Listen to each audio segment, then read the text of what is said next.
Hey, where's Samuel gone? He's disappeared again. There he is. There he is. There he Welcome back, ladies and gentlemen, to Koi Culture. How are we doing out there? And a big hello and a thank you for joining us, Jens from Mustang Koi. Jens is joining us all the way from Western Australia. Thanks for having me. Hey, mate, How we doing? it's an honour. So, before we kick into everything else, how's things been this week, Shane? Busy, very busy. We've got all the sides on the koi house, waiting on some 50mm bolts to turn up, just to whack them into the top, because we're going to reuse the metal frame that obviously was the plastic clipped into the greenhouse. Yeah, so we're going to reuse those to try and reuse as much of the plastic as we can on the sides. So fingers crossed, Monday we should be almost drum tight.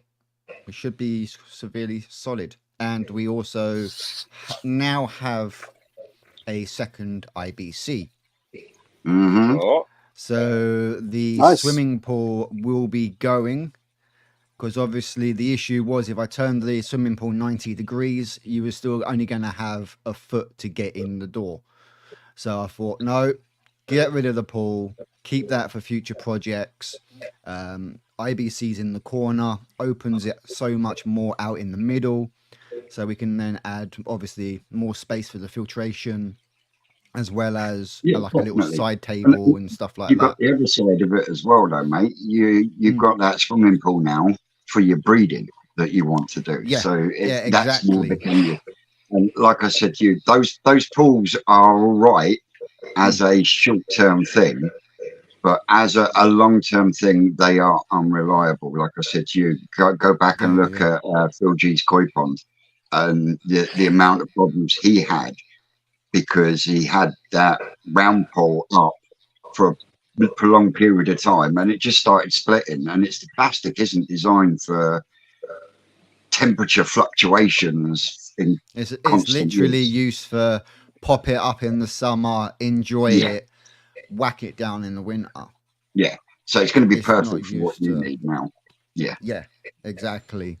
And obviously I've got like another bottle of back toe coming over as well, so I can get all them filters pristine and kicked off, because obviously Easy Pod will need, because it's second hand, I will PP it.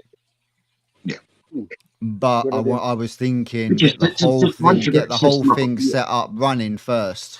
Then I'm going to PP it, because then it PPs the Easy Pod, it PPs the IBC, the pipe work. Exactly. Everything all in one go. Sweet. So we're getting hands on now. Now it's a case of where the ball's just constantly rolling. Once we've got it all drummed up, then it's just hit the inside, get all the lights hooked up, and pretty much rock and roll.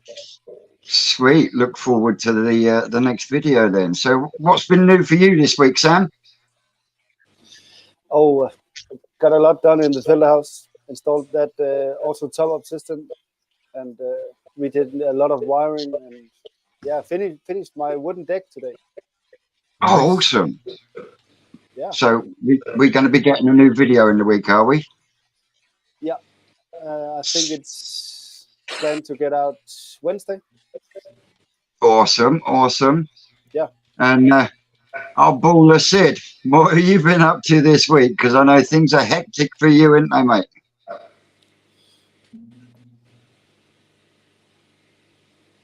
Oh, yes, they are, man.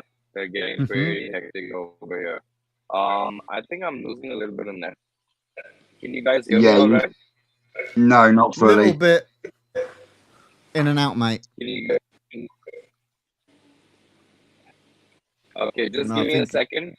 Right, we'll come back to you. We'll come back to you. network. We'll come back to Sid, Dino, and everyone else that's joined. Right, Jens, how are we doing, mate? What's been new for you in the koi world this week before we start pummeling you with questions? I'm at the moment busy on my grow-on pond building here. I started the fiberglass in the last couple of days, so I should be hopefully finished with the fiberglass tomorrow with the top coat put on. So yeah, I've got to stop you just there. How do you cope with the temperatures that you've got being so high with fiberglassing? Because over here in the UK, if the temperatures go over sort of like 24 degrees, the fiberglasses shit themselves and say, oh, we can't do that, it's too warm. Yeah, I start early in the morning. I start basically on 6 o'clock in the morning or earlier, and use the cooler temperature in the morning, and then stop at 10, 11 o'clock. I have to stop. When they're right. When it's getting too hot, that resin goes off like a bomb. So yeah, you have to be careful. It's a challenge, but it works. I have done the swimming pool with the fiberglass, but it's all in stages. You can only do it in stages. You can't do it in one go. And winters too. With all that land you've got, I'm surprised you've only got one pond and one grow-on tank. I mean, that would be me. There'd be a mud pond somewhere. There'd be tanks everywhere.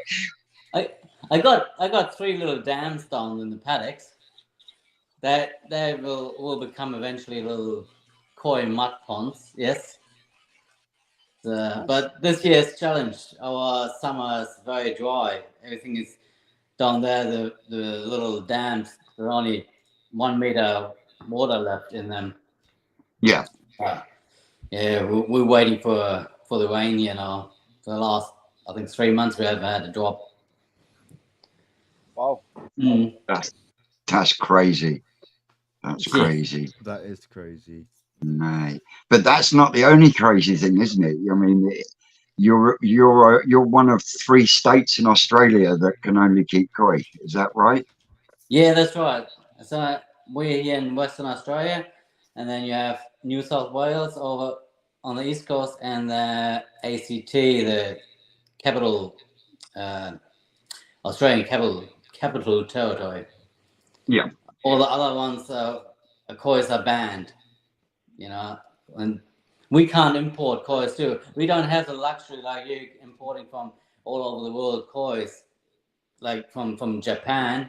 We can't get them here in here. Everything is self-bred here. Mate, that's crazy. Yeah. Because of the rules and everything, rules and regulations over there are so tight and so strict. Because obviously, having the issues with the normal, like the mirrors, the common carp that have become you're aiming more at the Asian carp there, Shane. It's the Asian carp are the ones that wipe out water systems. Okay, because I know I've watched a few other videos, from live streamers and whatnot that go out into their areas, just normal fishing, and most of the carp that they pull in just look like normal commons. Yeah, they have both here in the rivers.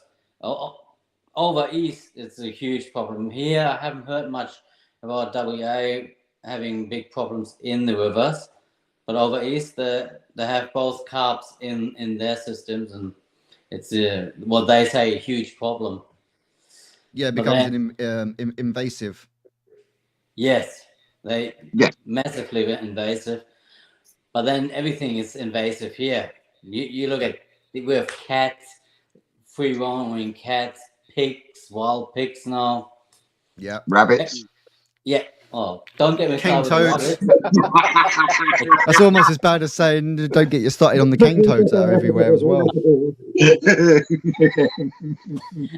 At the moment, we're free of them. They're coming closer. Unless it's got batteries in, anyway. Pardon?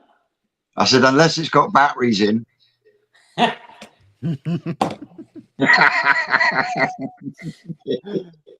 Yeah, no, it's a shame that we don't have it so easy with kois here in Australia.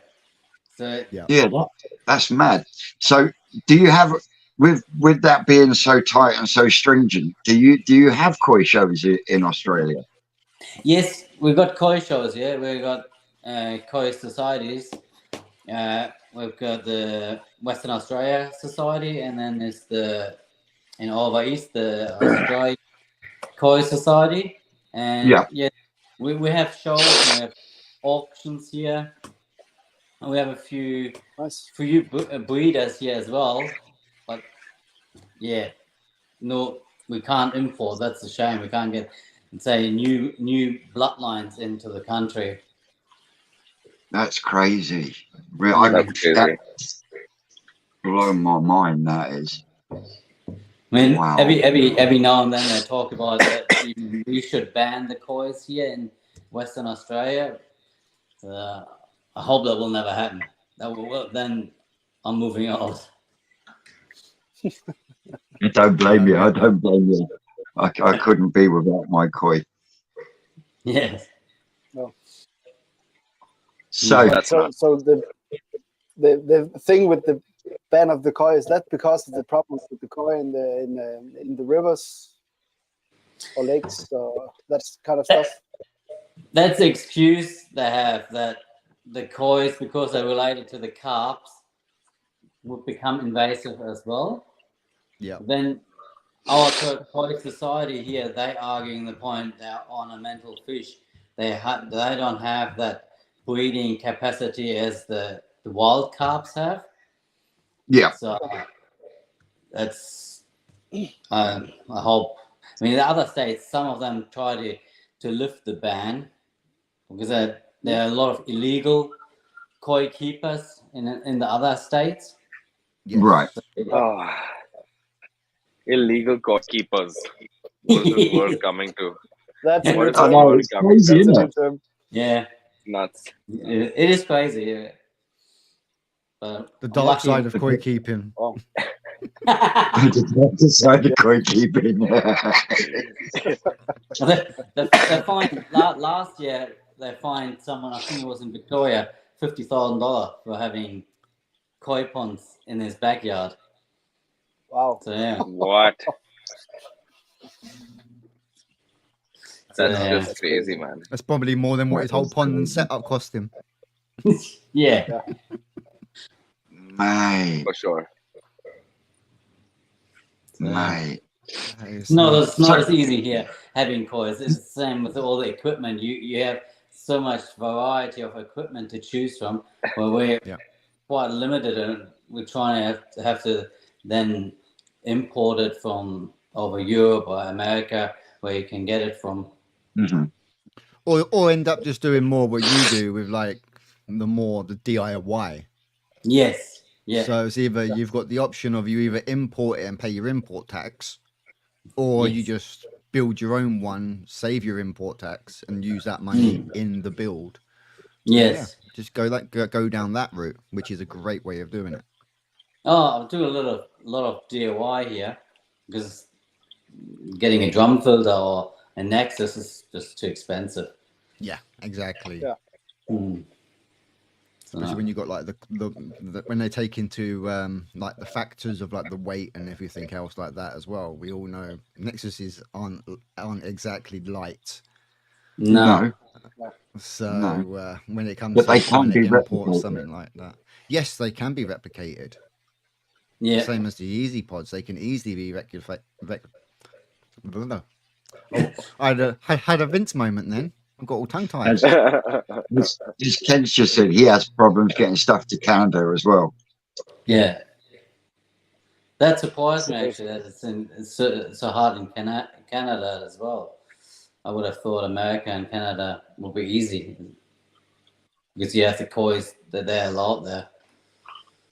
Yeah, I think they can import, but I think what he's getting at is actual koi equipment, filters and filter media and stuff is a nightmare over there. I speak a lot to Chris Stubbs from Stubbs Aquatics, and the amount of times he says to me, if we could get the stuff like you could, it'd be a whole different ballgame. But you know, they also have restrictions and guidelines, obviously not as stringent as what you have to go through, but yes. they still have to jump through hoops, which is just blows my mind. They're fish. It's just, but other than the illegality and the not being able to get stuff, you know, what other trials and tribulations do you have to cope with as a koi keeper in Australia? Not many here, except we can breed them. We have to. We can't release them into the waterways. That is a big no. But otherwise, it's like any other pet on our 3 states here. We can keep them as normal pets. No matter, and there's no restriction on how many and what size of pond. So I've been a few months ago in Perth to pick up a bit of equipment from another koi keeper, and he had a bit like you, Vince, had I think 5 or 6 ponds everywhere scattered around. It's so nice, and he's full into this breeding too. It's amazing what the koi he's breeding there. Yeah. No, there's no the restrictions we don't have in our 3 states here. And over here, one of our biggest problems and predators is herons. So what do you have to cope with predator-wise where the koi pond's concerned? Same. We've got the herons, but we have another one. It's called the kookaburra. Oh, that's a kingfisher. Yeah, it looks a bit similar. Yes. They're the same. They're the same breed, as in the same genus. I think so. Kookaburra. Okay. Oh, I didn't know. Okay. I didn't know they're the same. But but I haven't. Luckily, I haven't lost any kois to those predators, so I'm quite lucky there. Yeah. But no, otherwise nothing else is there. Not much difference. So you're going on system that you're building now. Is that so you can do continue your own spawnings? Are you going for specific variety on variety, or are you going to be trying to have a little bit of a mad scientist play with it?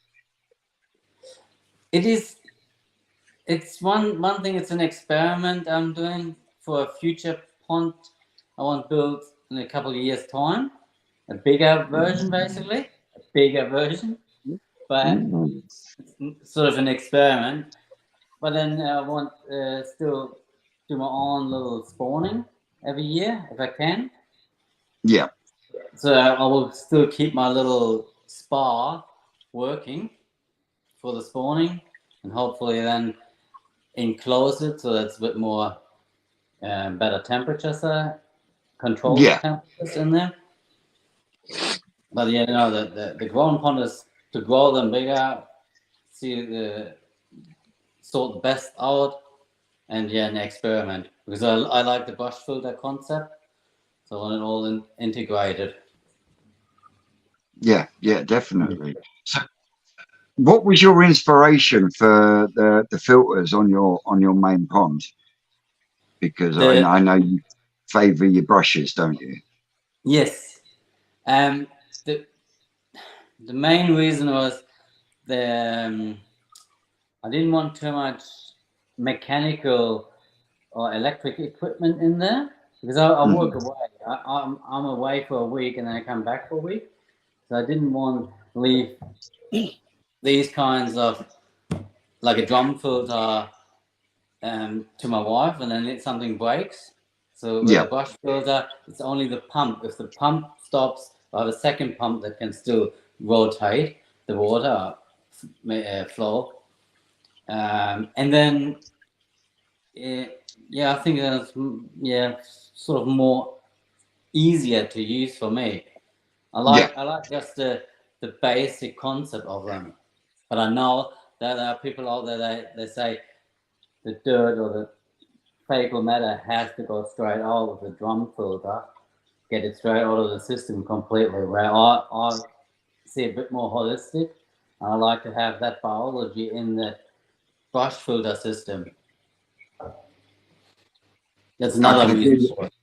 I can agree with you there. Did you see what came out of Ricky's settlement chamber from the Munga tunnel? Yes, I've seen that. That's amazing.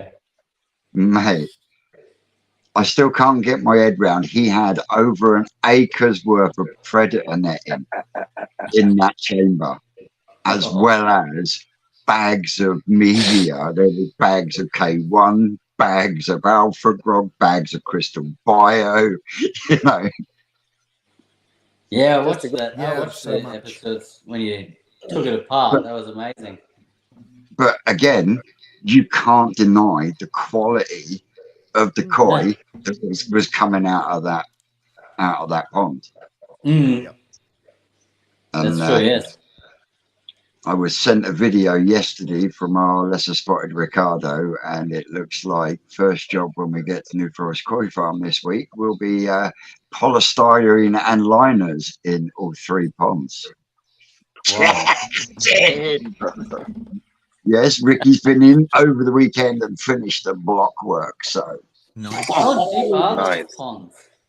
Pardon? Vince? How deep are those ponds? They don't look deep. no, they're not. They're 3 foot in depth. Oh, okay. That's And pretty shallow. yeah, Rick will tell you time and time again, it's not so much about depth, it's more about surface area. Yes. The bigger the surface area, the less chance of something going wrong and then detonating the lock. Can you see what I mean? If you've got a big surface area and something starts to go wrong, you've got more time to rectify it. Whereas if you've got a small body of water that's deeper, it happens, and it happens very quickly. Oh, okay. Can you see what I mean? It's like bodies of water, different expanses of bodies of water will hold oxygen different. Oh, So so surface area is key to a lot of things, which is why you'll also find all the ponds that the fry go into are only about 2 foot deep. Yeah, I was going to ask what kind of depth were the fry ones in, because they looked Yeah, like they're they only about 2 foot deep, Oh, okay. and they slope down to one end where there's a sump and a standpipe. Yeah, I like that concept. I think that someone building this grown pond that is slopes to one side and there's the bottom drain. Yeah. Peter Waddington was a lover of standpipes as well. They are a very effective but simple way of controlling water. Yes.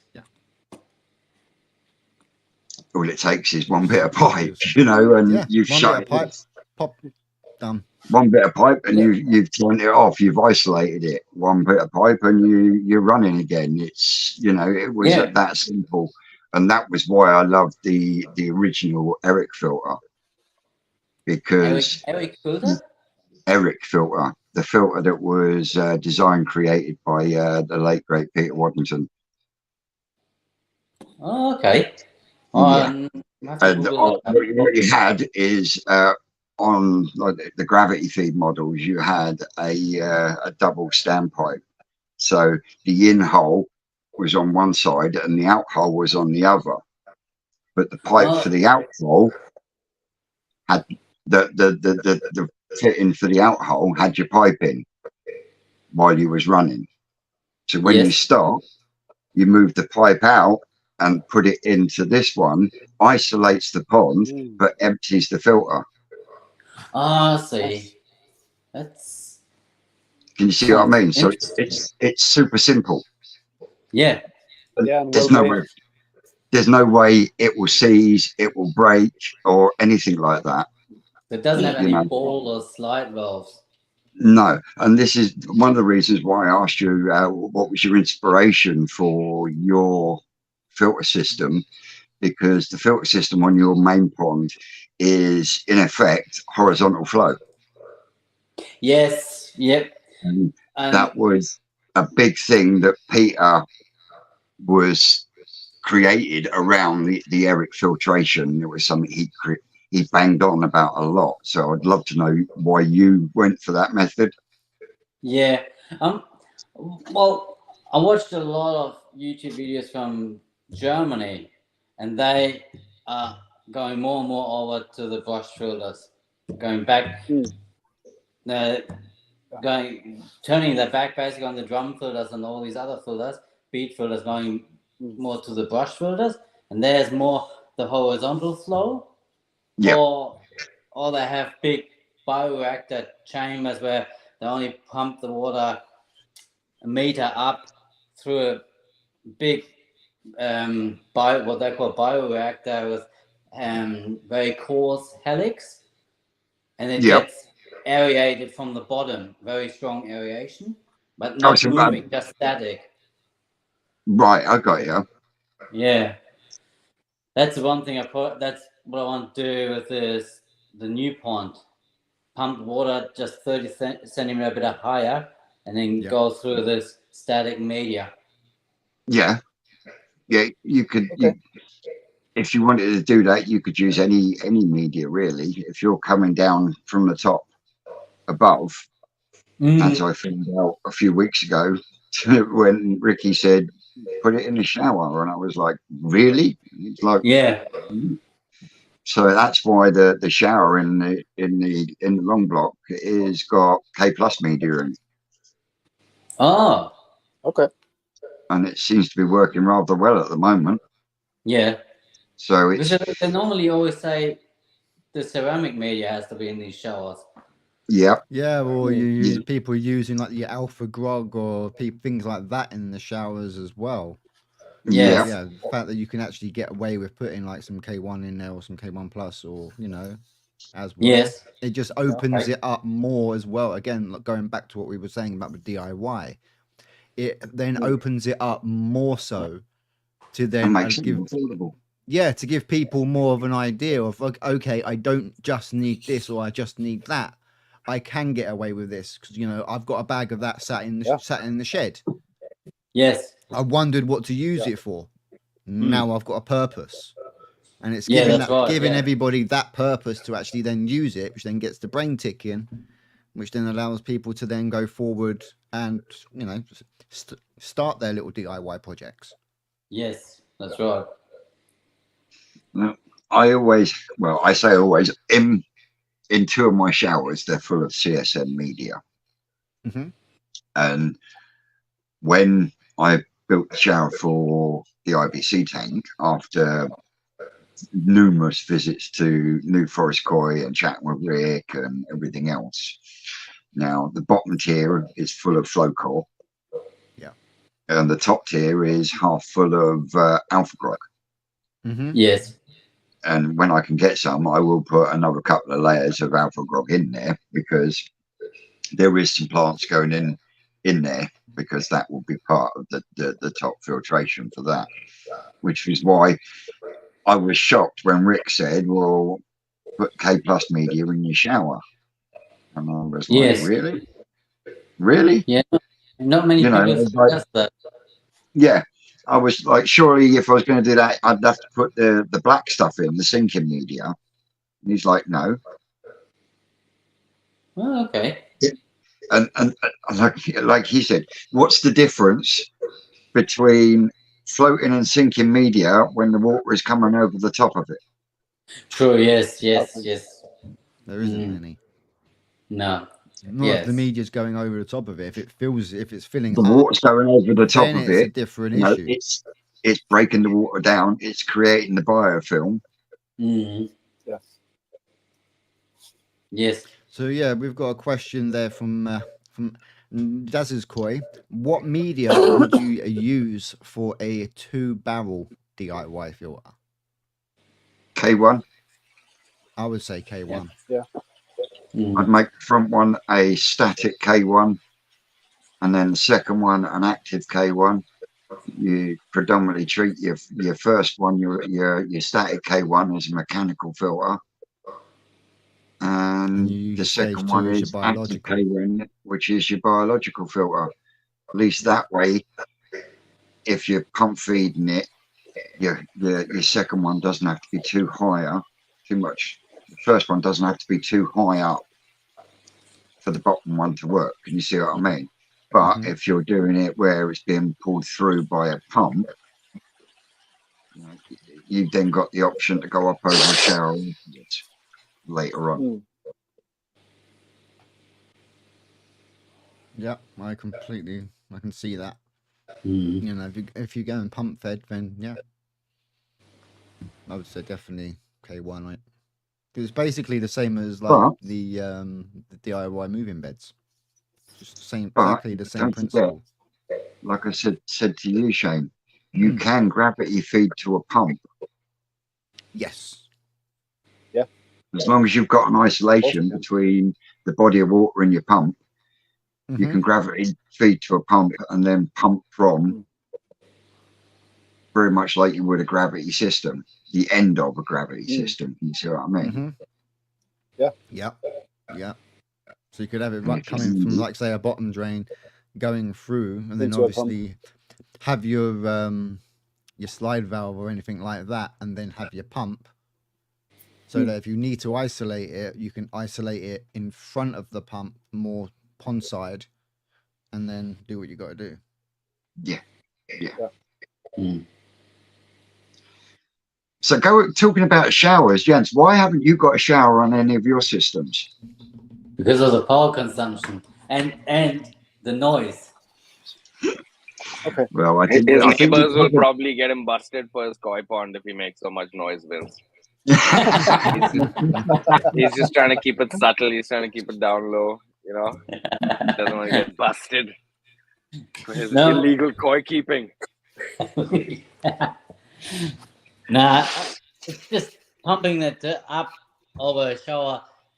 Yeah, I try to minimize the power consumption. And at the moment, on my main pond, I'm just under the 200 watt mark. Oh, nice. Yeah. So yeah, but it might go a bit higher up when I start having that waterfall connected with a planter, or the planter trough, where the water goes up through a pre-filter and then returns through water plants, and then down the waterfall. I'm just trying to get the nitrates a bit down, a bit high. You know. Well, the plants will help with that, surely. Yeah, the plants will help with that.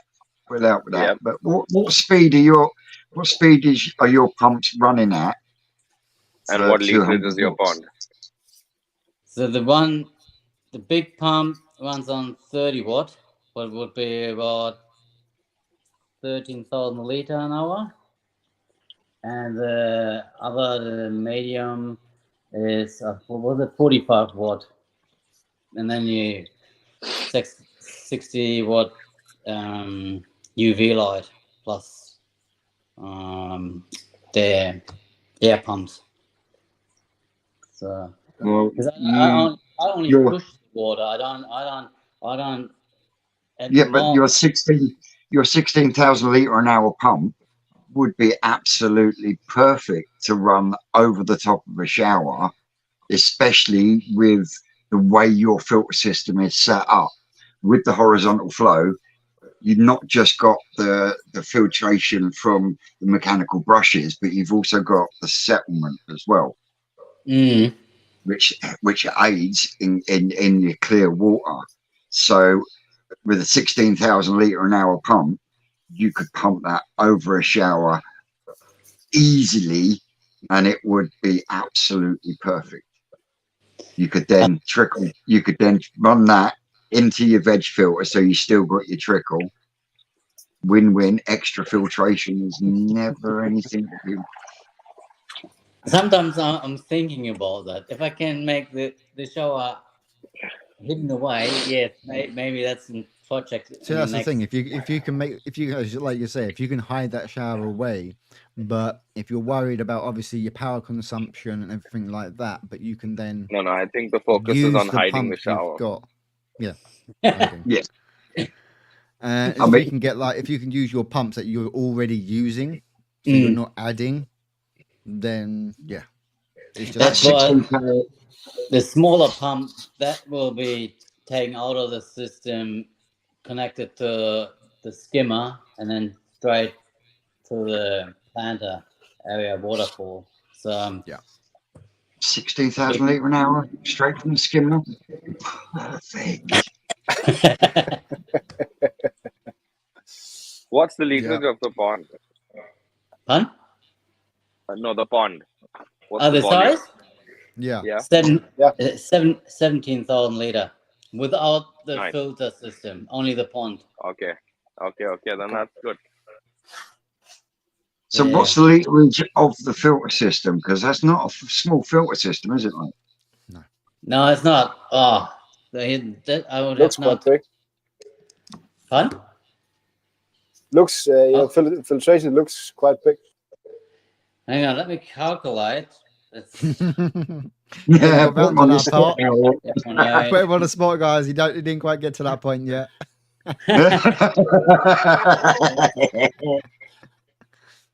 Right. 4,800 liter. Wow. That's the filter. That's a decent filter. almost the amount of water that Rocket Boy's going to have in his new pond. It's a big filter, I know. It's a big filter. But like you say, you're away for long periods of time, so it is one of those filter systems where you know you can go away and you haven't got that nagging feeling in the back of your mind. Is it going to overflow? Is it going to clog up? You know, so Yes. yeah. Honestly, mate, there is nothing wrong with old school technology when it comes to keeping koi. That's right. Yeah. Not at all. Not at all. Don't get me wrong. I have nothing against drum filters or the Nexus. They're great filtration units. It just wouldn't work for me here. No. And it's way too expensive to get them here. I mean, we're looking at $8,000 for probably the cheapest, good quality drum filter. Yeah. That's a lot of money. Yes. Even in English. It's a lot of wonga. What is it? What is that in English money, Shane? I don't know. You probably be the £4,000. I think £4,000 is about $8,000. I think roughly. That's almost. So it would come out at 4,143 quid. Jesus Christ, that's almost double. A good drum combo over here. I don't know what your Nexus costs in England, but here in Australia, a Nexus brand new is about $4,000 for a 320. Yes, I think it's a 320. Nexus 320. I think it's £1,000, isn't it? Price has He's gone got up. the same prices. Price has gone up on the Nexus 320s. Well, no, sorry, this is the 320 plus.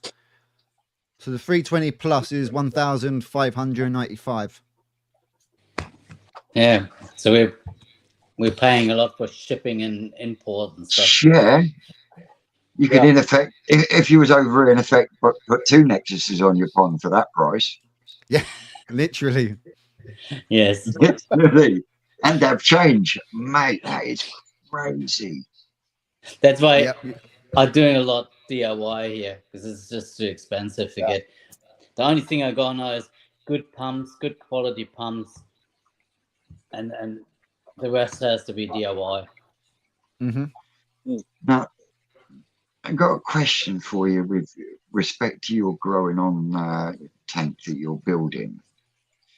Now, I've noticed your bricks look absolutely nothing like what we would call a brick, and they look decidedly smaller, thinner, lighter than the concrete blocks that we use over here that people lay on their sides flat.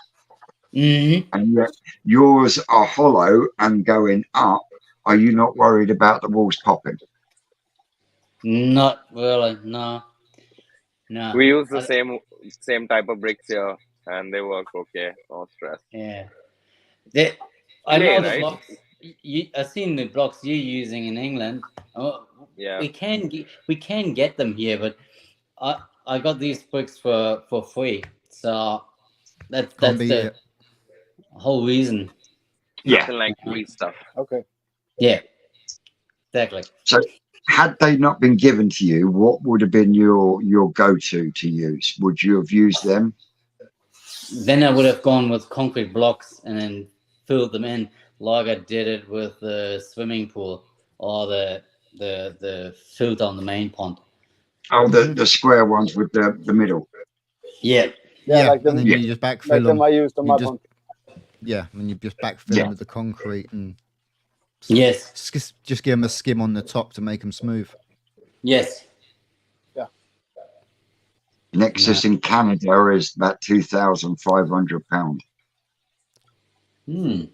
So an extra grand just because you're in Canada, mate. Yeah. Just for the exchange rate. That's got a sting. So, gents, do you have any questions for any of us? Because I know you watch us all. Yeah, I watched Joel. Yeah. For Sid, you were talking the last week how you building your filters with sumps. When you say sumps, how are they actually? What do you mean with that? So they're just chambers, right? That are built connected to the pond. And for example, the skimmer and the bottom drain would be connected to the first chamber via pipes, and then each of the chambers are connected to the next via pipes again, and then you can circulate the water up, down, left, and right with connections onto those pipes, and your pump is in the last chamber. You see? Okay, so that's similar to what I'm having. It works here. exactly. I like that system as well because you can just leave it alone for months and nothing will go wrong, as long as your pumps are running, it'll be fine. And then the first sump I use brushes, pond brushes. Second sump I use second chamber I use filter sponge, the black stuff. Then the third one I use active K1, and then the fourth one is just good old biological, like lava stones, lava rocks, or ceramic rings, or whatever I can get my hand on for a good price, Yes. And then you weed out. And the sponges you use, are they more coarse, like Japanese matting, or because I experimented with them. I experimented with these sponges and they block up very quick. So they're very coarse. The sponges I buy are like 60 to 80 ppi, which means like they have rice grain size holes, bigger than rice grains. Yeah. So and then now what I'm talking about, like one of these chambers is almost 500 liters, 500, 600 liters, maybe 1,000 liters. So 1,000 liters of that sponge just packed in there, and the water will eventually, like portions of the sponge will get clogged up pretty quick, but then the water will go around it, until the entire 1,000 liters of sponge is blocked up. That packing that coarse sponge into the chambers really does my mechanical filtration really well. I find it superb. Yeah, I can imagine. Yeah. But it only gets there after it's gone through the brushes, right? So all of the big stuff is already out. Yes. It doesn't get choked up too easily for me. No, once a month at least you have to clean them, obviously. Yeah. But I kind of believe in your style as well, where you let the shit be in the water, man. The system needs to figure out how to handle itself. And if it's going to be a system that's based on daily maintenance and things, then that's going to be a mess eventually.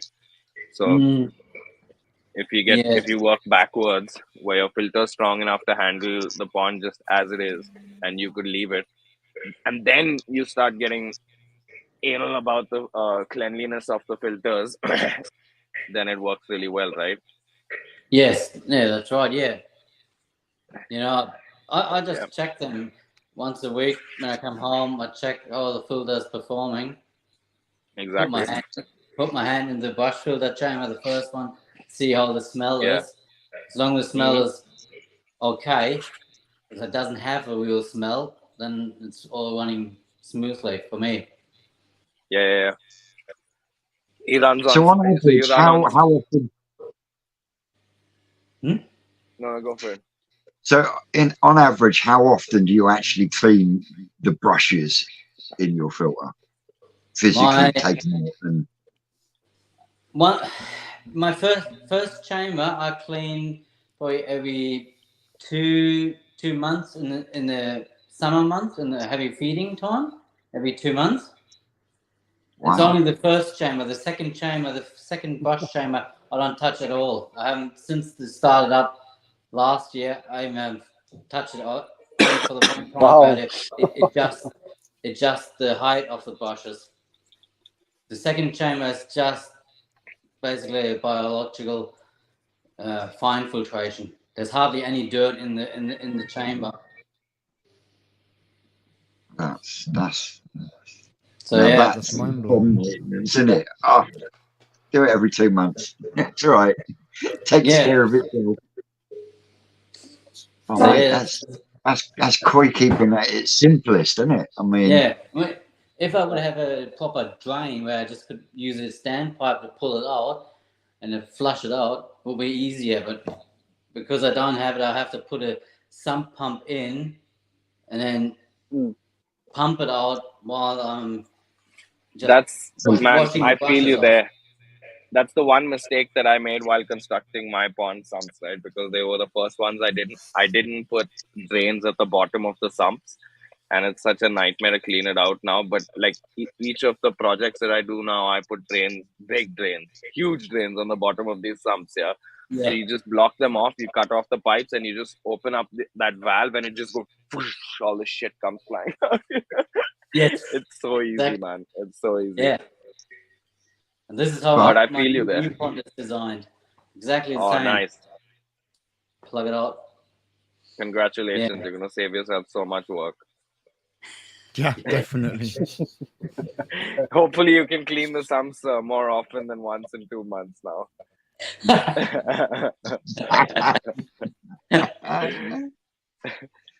oh, Sam, you've been very quiet today. Yeah, I'm tired. I'm so tired today. He's absolutely shattered from doing all that Oh. woodwork. Oh, bless him. My 3 kids are taking. Yeah, they're killing me.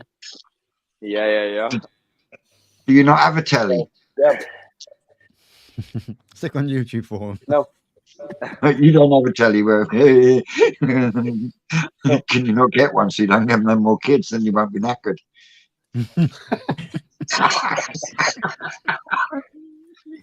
Yeah. Yes, I know, motherfucker. But yeah, the brush fiddlers are actually getting quite popular in Europe again. Yeah, they are. Mm.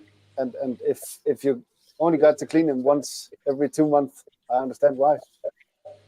Yeah. No, they're good. But that's with adult fish, isn't it? Yeah. Would never work with small fish. I think. Why wouldn't it? If you feed a lot. If you got feeding a a lot pond with with 1,000 towsai, If you've got a pond with 1,000, like Sam says, 1,000 towsai, it's gonna get messy quick. Yeah. Japanese, some of the Japanese koi breeders, they have brush filter some systems. Yeah. They use them. Yeah. For sure, man. Yeah, I but I don't I don't see this point of yours, you guys. I've seen people keep tons of fish like just in drum filters, you know, those big barrels filled with the biological, Yeah. and they don't have no issues, man. I think we it's, overcomplicate things a little bit, you know, in the That could be. romanticizing all Could the be. tech and romanticizing all the fancy equipment and stuff like that. But like it, like I've seen in Indonesia, and I've told you guys so many times, like it can just be so simple if you let it know. Yeah. But yeah, but you've got if the other your side. hands are like Vince's hands, and they just need to keep building a new filter every 3 days, you know, and they just gotta keep occupied, then suddenly the tech comes in. No, Vince? Well, And you've got a when you've grand. got a small body of water and you've got a lot of tosai in there that are Mm-hmm. ravenousness are eating you out of house and home, koi are dirty animals. They create a Oh lot of yeah. waste, and Yeah. tosai are the worst for it. And I can guarantee you that easy part in there gets cleaned every 4 days, because if not, the water goes to shit. Yeah. No, You know, definitely. In a small body for sure. Yeah. And you need room for a brush filter or some filters. You need a bit Yeah. more room than for a drum filter or an easy pot. Yes. 100%. I was gonna yeah, say, you Yeah, know, those drum filters and the Nexus filters and stuff are as expensive or more expensive than they are for you, yeah, in Australia, in India.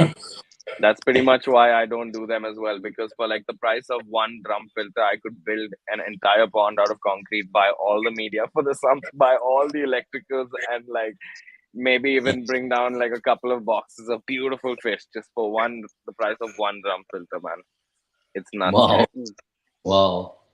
that is nuts. The shittiest one is about But yeah, 4,500 pounds, and it's like stainless steel. Oh, you remember the mild steel? Yeah, Vince, you remember the mild steel drum filter? Who in their right That fucking thing, mind? Who in yeah, their that right thing mind is builds nine and a a half. fucking drum from mild steel? What? Yeah, No. Yeah. They made the frames and the body and everything with mild steel, and they're selling that thing for about 9,000 or 10,000 pounds, man. And it's using industrial pumps, not even BLDC pumps. Oh. So it's not even wow. using pond pumps and stuff. It's using like a commercial hardware pump, you know? That's nuts. isn't it? Yeah. Just makes no sense, man. No. And then they made the entire thing out of metal, and just the gear that rotates the drum, they had to use fiber.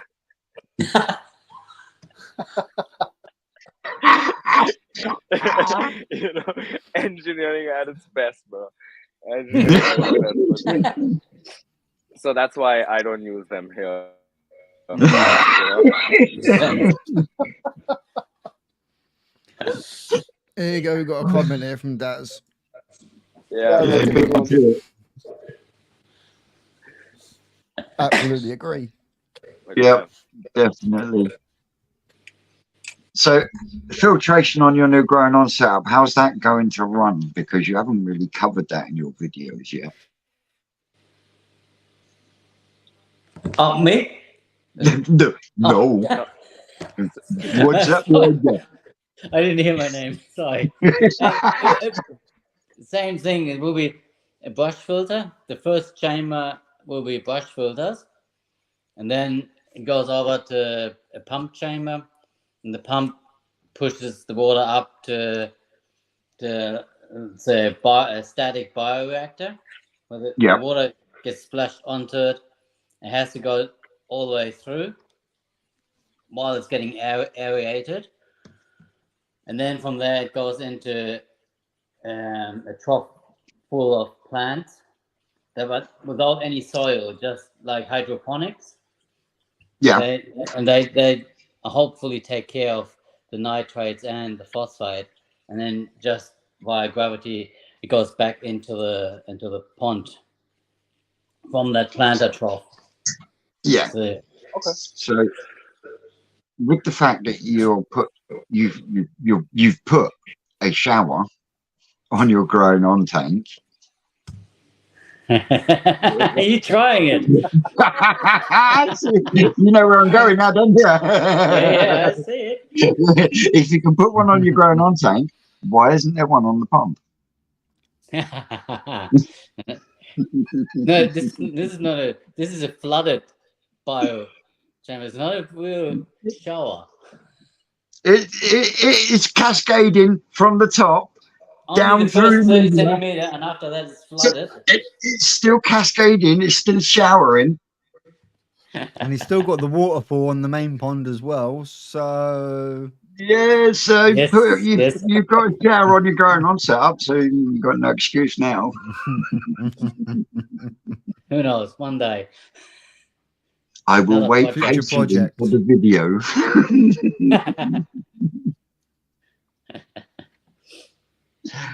Oh, is there anyone out there in the comments that have got any questions for our Jens? See if we can put them on the spot some more. Yeah. And while we're waiting for some questions for Got a Jens, question.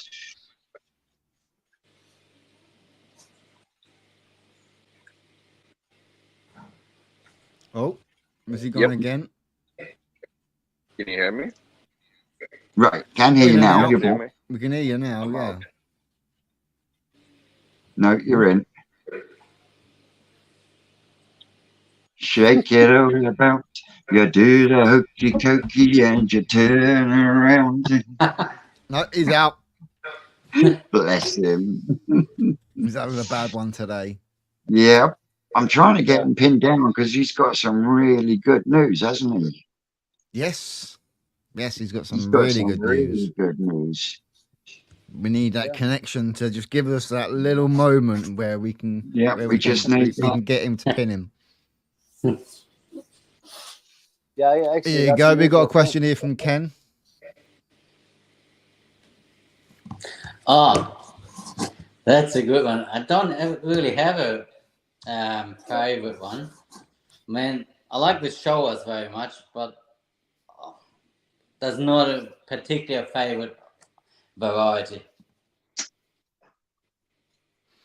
So, So Ben, if you bouncing off was that like putting question, a new, go on, Vince. bouncing off that question, seeing as it's so hard to get koi in Australia, what would be your ultimate variety to spawn yourself? Oh, it would be probably a variety with Ginwin in there. I like them. But yeah, couldn't really answer that question, which one I would spawn at the moment. I tried it last year this year with one of my showers, but that didn't work out. So, Was that a share and shower pairing? Was it? No, I don't. That was the shower with the coagu I wanted to do, but yeah, it didn't work out. So this year there was no spawning whatsoever going on here. For some reason, I think it was the temperatures. They were just fluctuating too much up and down. So I didn't get to that sweet spot.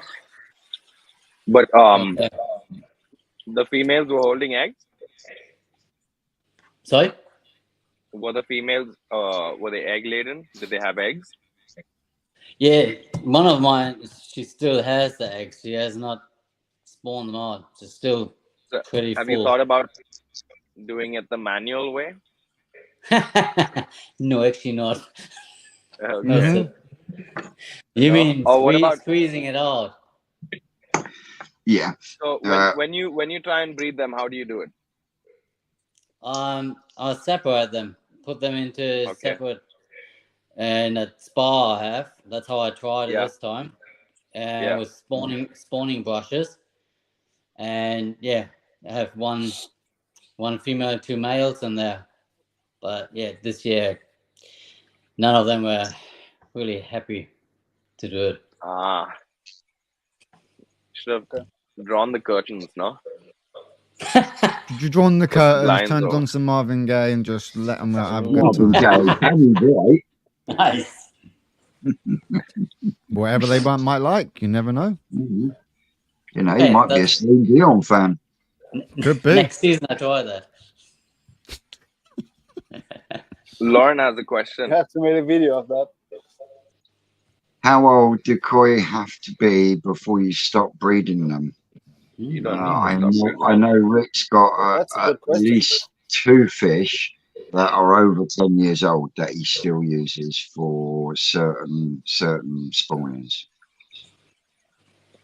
Yeah, so it's not so much like, you know, you can't get to a certain age and you're like, right, put you out into the pasta, so to speak. You know, you've done your years of helping out and everything like that. You know, just relax.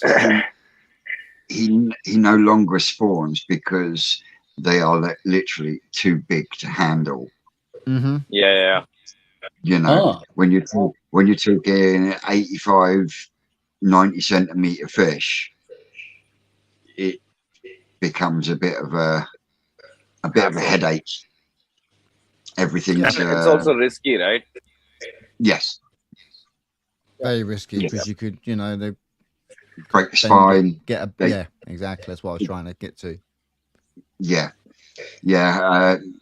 Rick actually lost one of his favorite Sankeys, and that broke his back during spawning, and that was actually in the pool with the males, and literally because the back end couldn't move. The top end was beautiful, but it just got to a point where the back end was just falling off, and he had to do the humane thing. So yeah, there is risks with spawning, big fish, even big fish, especially. Whether you do the business on their own or you're doing it yourself, there is always. Sure. So one of the biggest female fish I had was this Yamabuki, and there was about 10 odd big fish in the tank, all 70 plus, and this Yamabuki was the biggest, and they had an impromptu spawning overnight while I wasn't around, and apparently I feel like the female wasn't able to get away because it was beaten and battered, dude. You know what I'm saying? It was absolutely beaten and battered because like it wasn't able to get away. It wasn't quick. It wasn't maneuverable. It was just this big, bulky girl, you know? So definitely the bigger fish are a stress, man. Stress. Yeah. And see, the way Rick does it is they get put into the pool that he wants them to start spawning in. And that's all he wants them to do is actually start spawning. Yeah. And that's why as soon as they start kicking off, he is there from the moment they start until it ends. And the reason for that, because they are all put into two separate pools. You know, one lot go in one pool, one lot go in the other. And he has to wait until the female actually starts kicking out eggs before it's then taken out, sedated, dried, and then stripped. But she's not stripped 100% because she's then put back into the pool to be able to then get the last out naturally while they're still, because they're still in that spawning mode, because you haven't stripped them completely. So it keeps the spawning activity going in the pool, and at the same time it then helps her get the last of her eggs out while he's doing the next fish, which is why he's able to use the same male numerous times. Mm-hmm.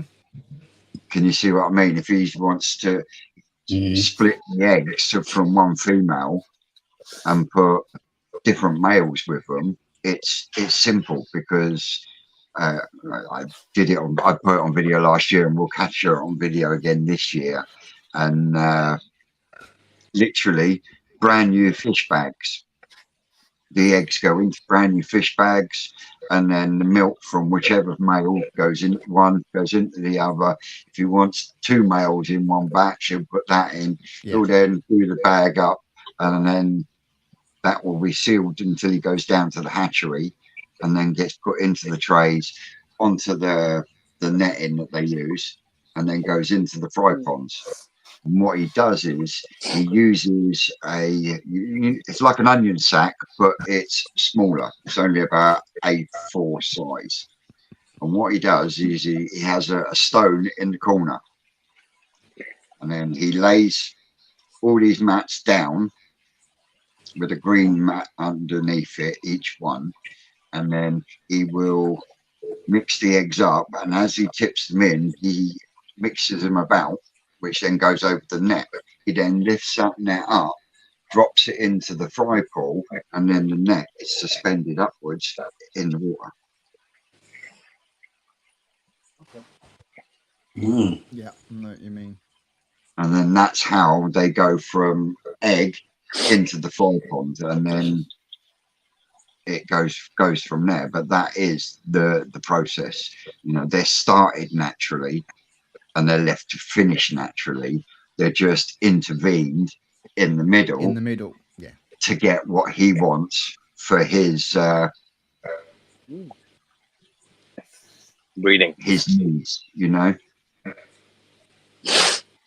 Dino is so romantic. All right, do tell more, Lauren. Yeah, Ron's got accidentally into the koi business. How do you accidentally get into the koi business? when they Did you breed buy and you have Yeah, when they breed and 500 you've got extra nowhere to kois. put them, and you've got next thing you know, you've had an absolute blinder, and you've got 20,000 of them. Oh yes, mind you. Did you see? It's a happy accident. Yeah. Oh yeah. Did you see my chagoi from the toe side tank? Yes. Doing very well, mate. I really do think that one will be going to the national with me. That's a beauty. It's official. Samuel has booked his tickets. Samuel will be at the national on the Saturday and Sunday with us. So that's 3 members of Koi Culture that will be there at the National Koi Show this year. Just waiting for our Sydney to confirm. Yep. I will be. I booking can my wait. I coach feel up the there. pressure. I'm feeling the pressure. We're Don't just worry. waiting for Sydney to confirm, and then you will have the whole Koi Culture group there, both on Saturday and Sunday, giving me support. Yeah, Can't I'll be be much booking a better. coach up there Can't be for much the better. weekend. So yeah, supporting me from my very first Koi show. And hopefully, you never know. If Sid comes over, he may get some of them t-shirts made up for us all. Yep. That funky t-shirt that he's wearing is our emblem. Uh-huh. Koi Culture. Where's your mug, Vince? Where's My your mug? It's Koi in the Culture mug. logo. That's hanging not up. one of It's those not type being of mugs, used. okay? No, It's a used mug.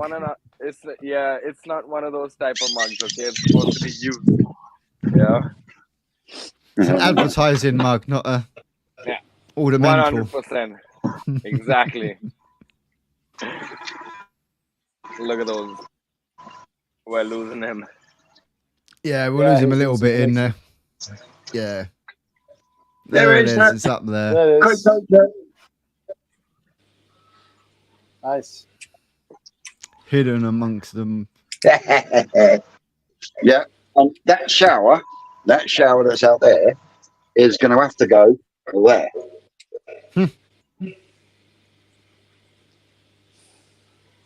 Oh yes. So you're gonna have to have it on the inside and have like have it on like a 2-inch return pipe? So Vince. Oh, look at him. So Sid, Good. What I'm saying is, should I drop that big news? Yes. Yep. While you've got internet. yes, now we've got a Yeah. decent connection. While I got Sid has internet, got some yeah, big yeah. news. I'm heading to Japan, everybody, on my tickets are for the 25th, and I'm going to go and feature all the farms in Niigata, and also the surrounding villages. Hopefully, I get to do about 5 or 6 villages a day. I mean, 5 or 6 farms a day for the 10 days that 9 days that I'm there. And then hopefully while I'm there, I'm able to convince myself to cancel the ticket home and stay on for a few more days to see the other farms. You've got a farm to build. I'm jealous. Bro, but before I build a farm, I'd like to see all the best farms, no? I mean, it's only just R&D and experience, right? So there's that, and I'm gonna be buying my next shipment that's gonna come straight from Japan, and Awesome. we're working on a few things. I've got a new operational partner there that I'm hooking up with. I will let you all know who that is shortly. Once I have all the nitty-gritties. Is it right? I think it worked is. out. It might Yeah. not be. I'm not gonna jinx anything. Okay. I will stay zipped. Yeah, because I literally waited. I waited all the way till I'm 5 days away, and my tickets are booked and everything before I said I was going. Right. Yep. I do not want to jinx it, no matter what happens. But because this is something that's come around really quick, I've been working on this order for a little while, so I'm not surprised. But I am also at the same time still happily surprised. Yeah, definitely. So that's what's going to be happening. We're going to have a koi culture happening from Japan, and we're going to be trying to get you guys on a couple of live farm tours where I take you boys around, and we can maybe hopefully do some Q&A with some of the big guns, you know. Ooh. Yeah. Nice one. Take this to a whole new level, bro, you know. Oh yes. But so yeah, that's the news. So Sid's not only going to be rocking a Chiba Koi India out in Japan, but he's also going to be rocking the Koi Culture crew in Japan. And if he pulls it off, the extra cherry on the cake is gonna be fucking epic. We've got a plan, boys. Oh yes, Epic. Got a there is plan. stuff in the background. Oh yes. Bear with us. What all I'm gonna say is loosen up your purse strings, ladies and gentlemen. You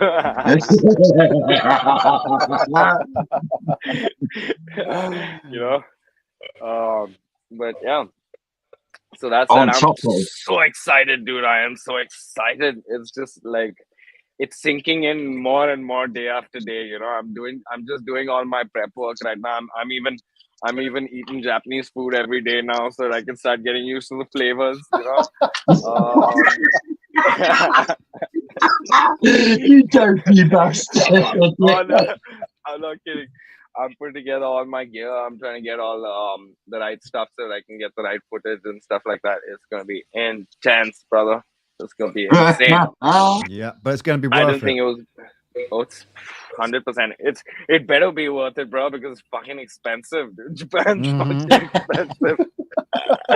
I'd be better off coming to the UK, bro. Shit, it's so expensive there. Oh, shit The is cheapest shit hotels. is expensive in UK. Oh yeah, well. I'm sure, but at least in the UK, I can crash in Vince's filter room.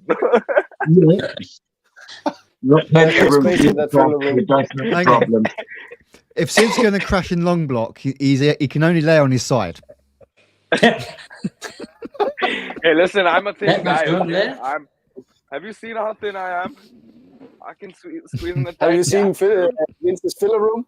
Yeah. I have. I've been in there. A good point. Good point. Good point. I haven't put the shower in there yet. Yeah. Oh no.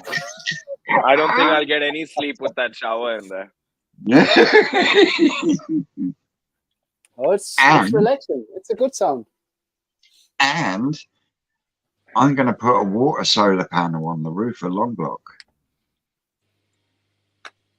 Nice. Vince is coming into technology. Nah, but see, it's not what you think, Shane. Mm.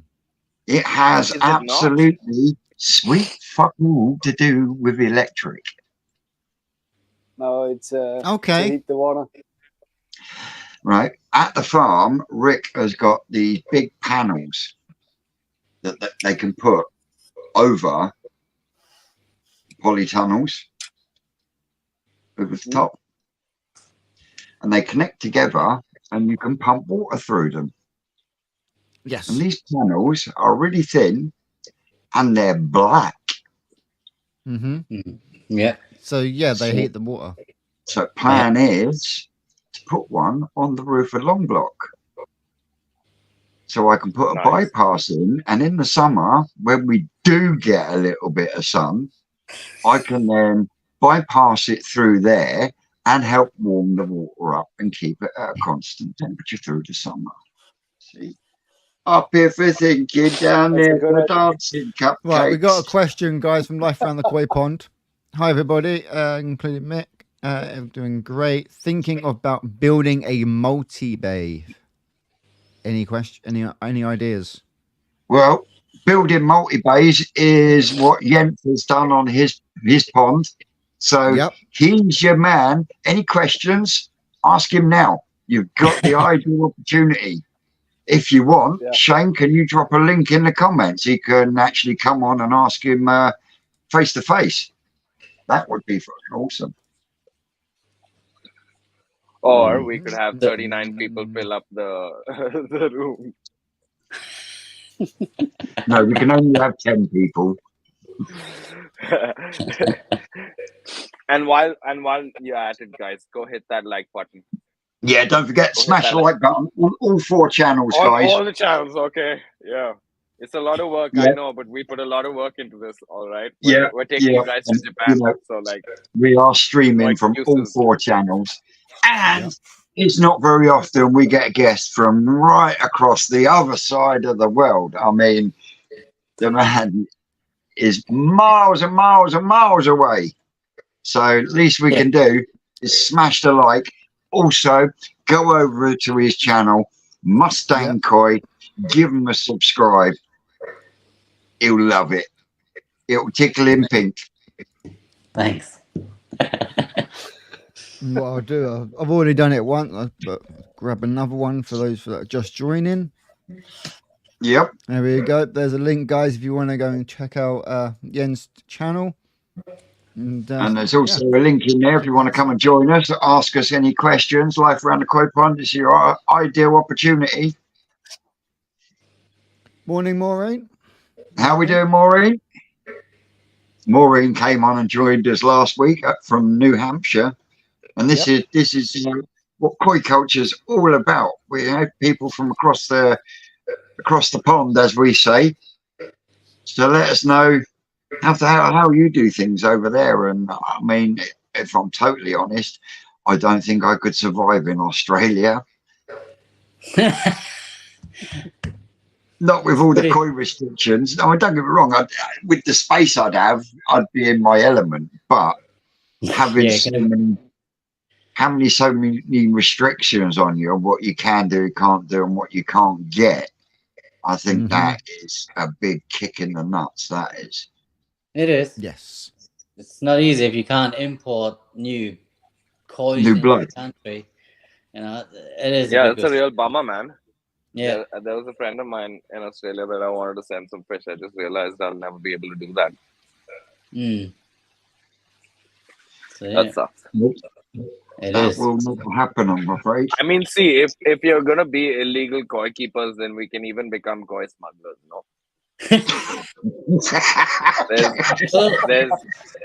there's a lot of water that Australia has to kind of keep a check on. As long as we get through the Oh, sharks, I think we can get there. they've got that water on lockdown. Oh mate, You ain't I getting know. through Sure that they like with the coast guards. No way. It happens.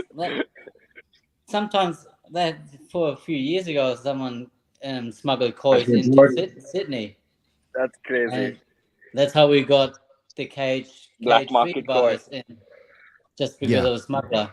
Oh, Oh my yeah. God. Link is just scroll up a little bit.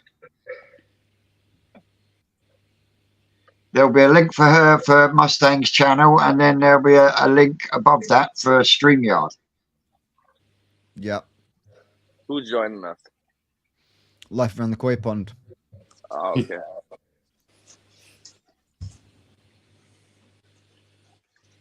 If not, So- chuck it in. You're Chuck it in telling the me comments. people in Australia can't buy like koi from Japan? There's no dealers bringing in koi from Japan or anything like that? No, That's crazy. we can't Wow. get any coins into Australia at all.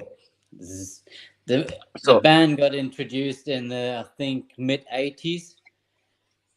Till then, they were importing coins into Australia, and then the ban got introduced, and since then we can't.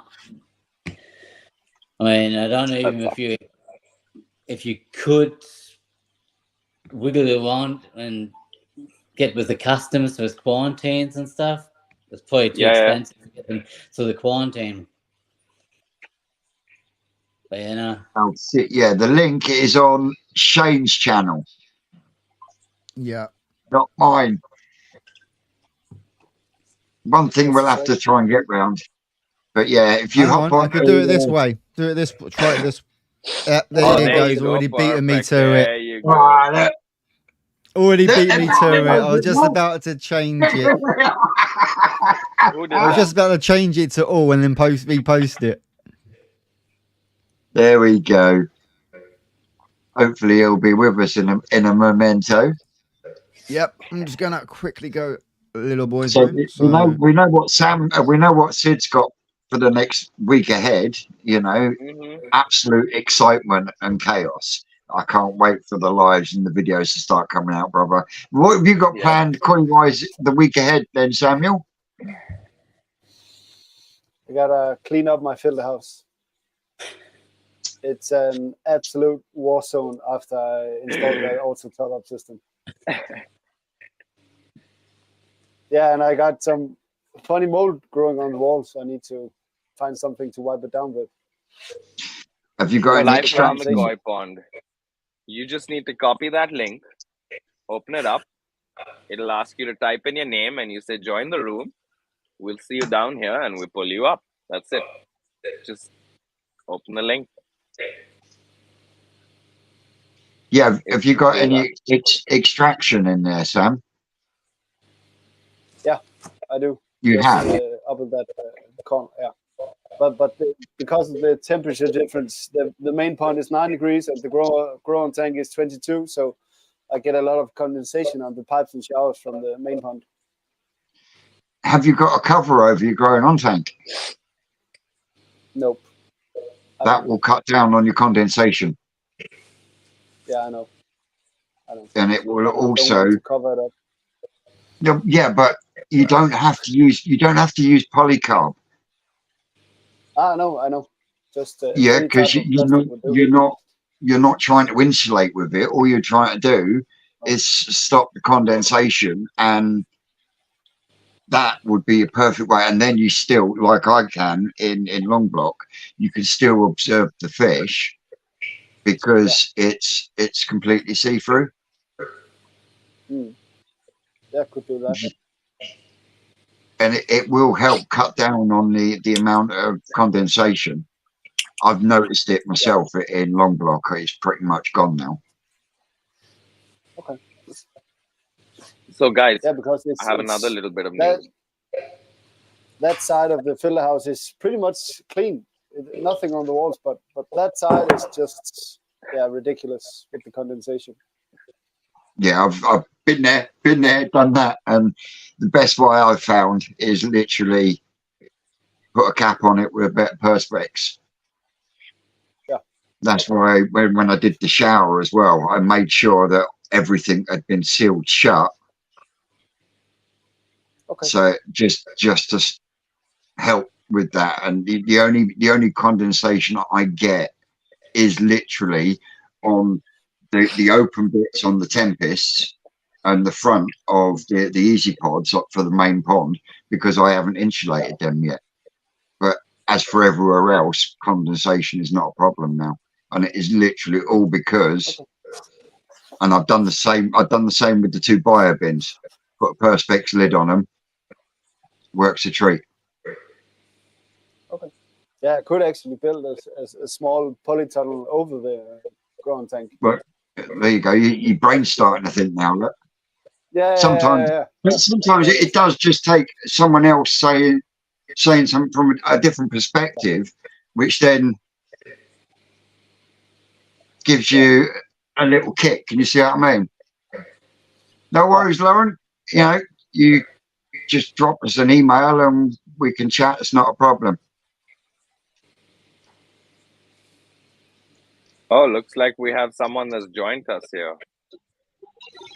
Hey, how are you doing, There we guys? go. Get out of the way, Rabbit. How are we doing? That's funny. Trying to keep a rabbit out of my filter house. Yeah. So, Well, welcome, Yeah, Billy. all right. You finally got it. And what questions do you have for Jensen on multi-base? Well, basically, I'll just show you here, because it's a bit of a mess. Excuse the mess. Very messy. Right, we've got on my T-piece here. So, On fun? my T-piece there, that's from the bottom drain Yeah. into my 3 vortexes. damn. This is where my Easy Pod feed was. On there. Oh, yeah. And that's my waste from the Easy Pod that was down there. No, I'm thinking about having them here. The 2 multi-bay large filter. tanks Yep. in this area. So that'll be my feed, Yeah. Yes. and that'll be my waste.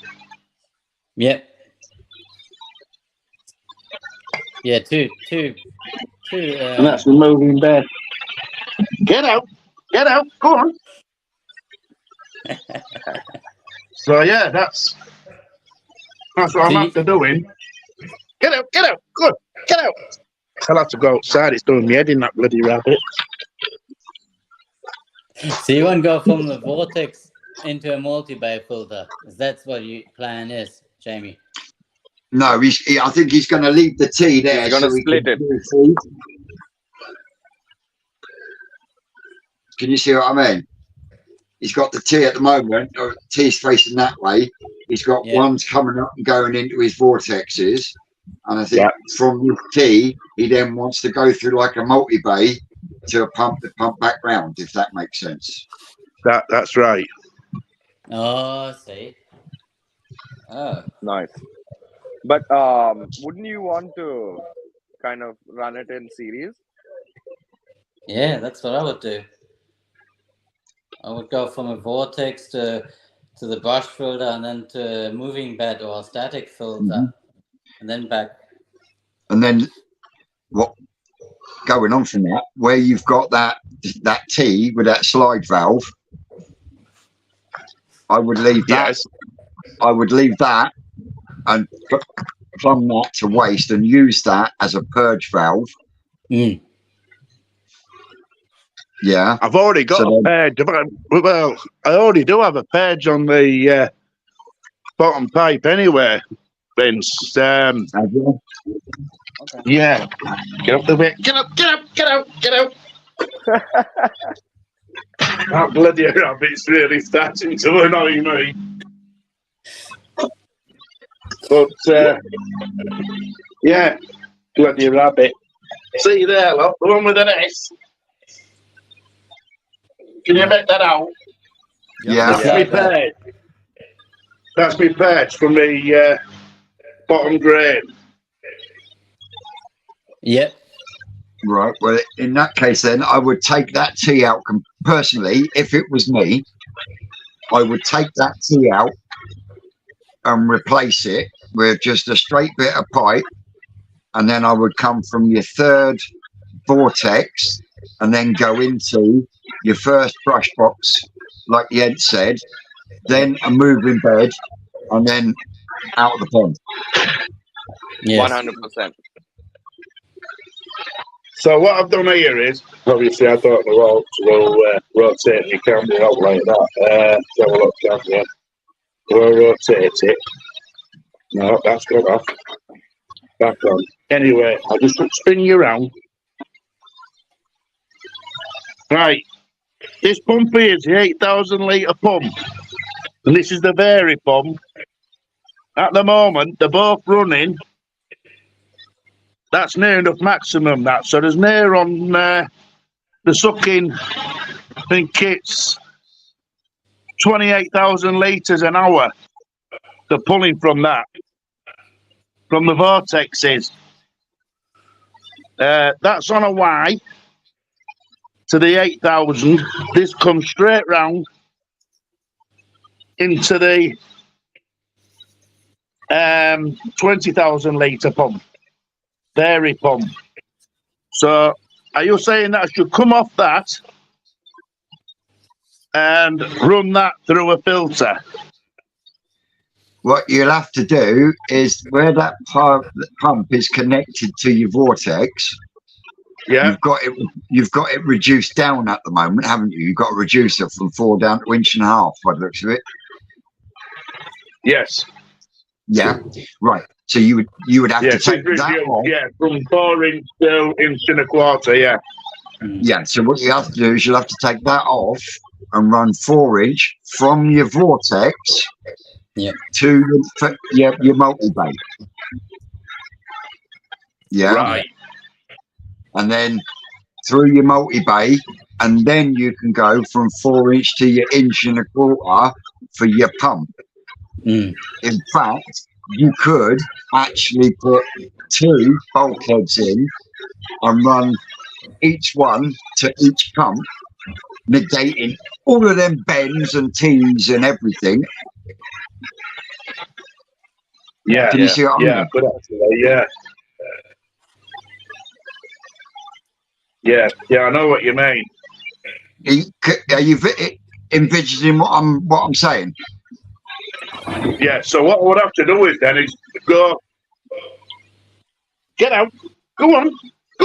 So it's in. Bloody thing, it's in.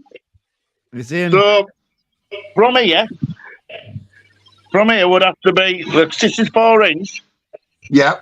I'd have to come out, a bend, straight round, in between them both. Yeah. Through. So then these two would be shared. Is that what you're saying? Yeah. So I'd be sharing this one and this one. No. Yeah. No. Into the multi-bay. See that T piece you've got there? Yes. Remove it. Take that out. Yeah. Remove it. Yeah. Yeah, remove that and just put a straight What? Just piece put in. a straight piece, straight up. Yeah. Yes. So you wouldn't even bother using this. No. No. Just No, let it go. Because that's what I had feed. Because that is what I had feeding me Easy Pod. That. But if you're going to be putting a 2-chamber multi-bay on there with brushes and active K1, you don't need it. You don't want. Yeah. You Because don't you're getting all your main mechanical filtration is coming out of your settlement and everything from your vortexes. Yeah. So going straight from there into your multi-bay, you've got clean water going in there. Yeah. Can you see what I mean? And thus, we'll also give you a bit more room in that area. Yeah. Yeah. So when you've got your multi-bay in, you put a couple of 1.5-inch bulkhead fittings in the bottom, and then your pipe comes into the multi-bay and up with a finger on the top to do your moving bed, and then you can have each pump connected straight to them two bulkheads with a slide valve in front of them, so you can isolate it, and then straight back to your pond via your UVs or whatever you want to do. Yeah, because that 8,000 at the moment, it's actually running directly through my UVs. My UVs back into the pond. And you'll find That's not how it should. You'll also find, because you've got a Veriflow pump on there as well, haven't you? I have, yeah. Yeah. Well, if Which you is do running it at 90%.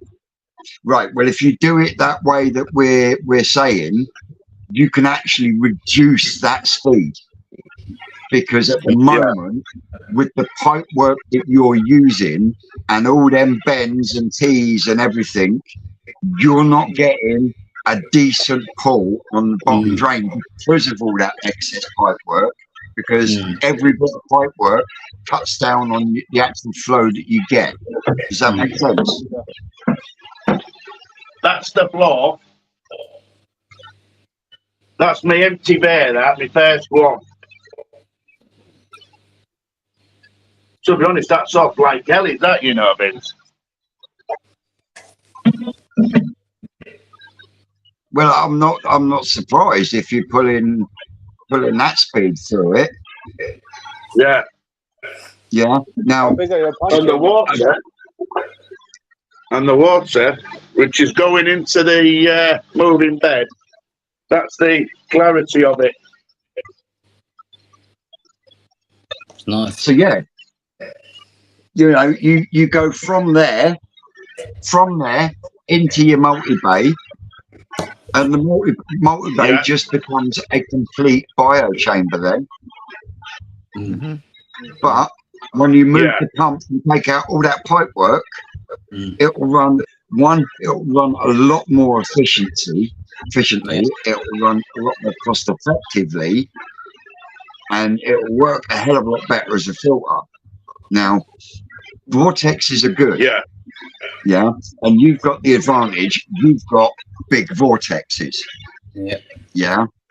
Now, with big vortexes, the real game is to try and pull it through quick, but not too quick, because you want that vortex motion for the shit to settle out. Yeah.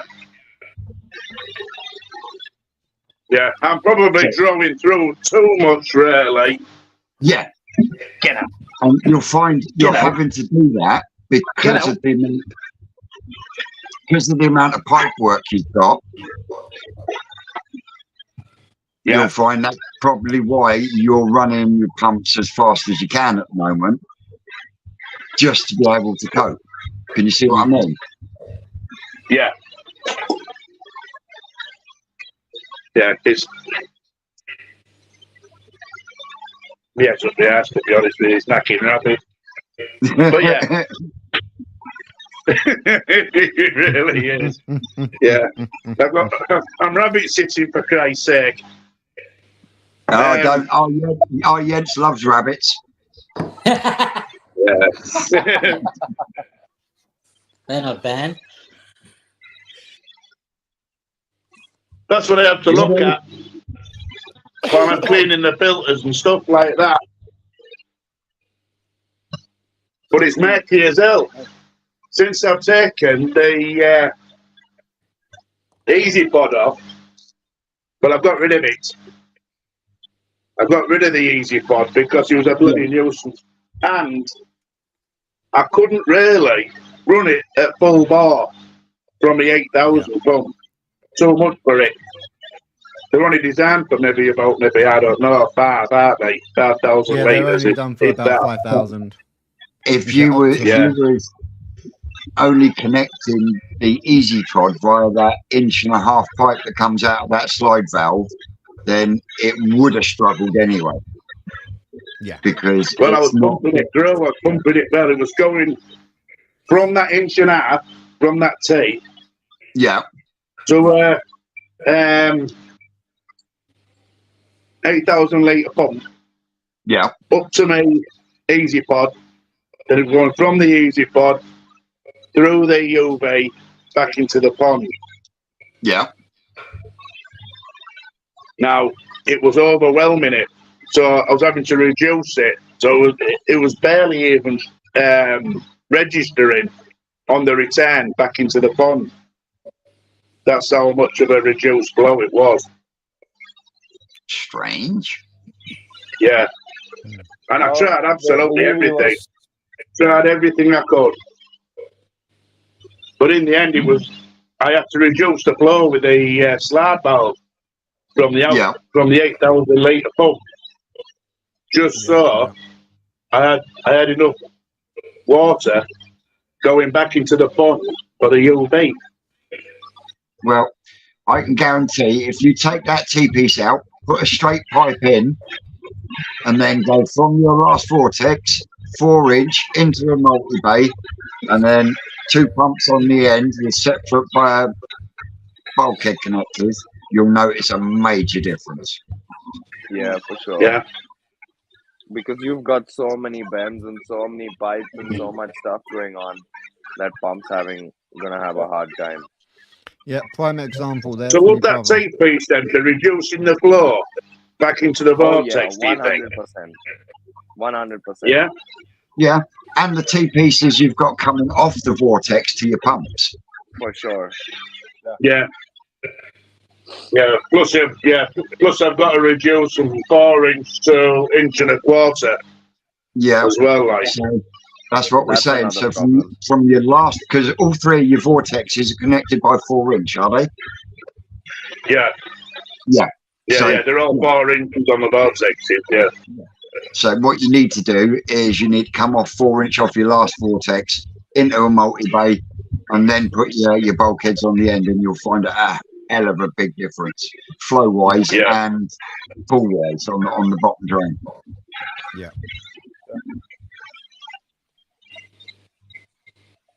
But how big Yeah. are the pond, Jamie? I've Since designed you're it pulling all that wrong much then, and I water really, through to it. be fair. Yeah. Hey, Okay. mate, I feel like Jamie, I've designed it all wrong. Jamie, don't, You know, it's don't, one of no, those, I- one of those, Oh, don't beat errors, yourself isn't up, it? bro. We all the amount of mistakes we all make, it's no Yeah. big deal, bro. Jamie, Everybody is just packed with mistakes. Like We all if you make guys, mistakes. there's a reason Every why, day's a like school the day. only one here showing their filter house off is Vince. Yeah. Everybody else is a little bit embarrassed. Doesn't matter Yeah. who they are. You know, it's like it's Yeah. Where was it when I was don't putting worry it all about it. together? Where was it? honestly, mate, Jamie, if you was to Yeah. ask Susan how many times I've changed filtration or moved stuff around, you know, she's got to a point where she just fucking ignores it now.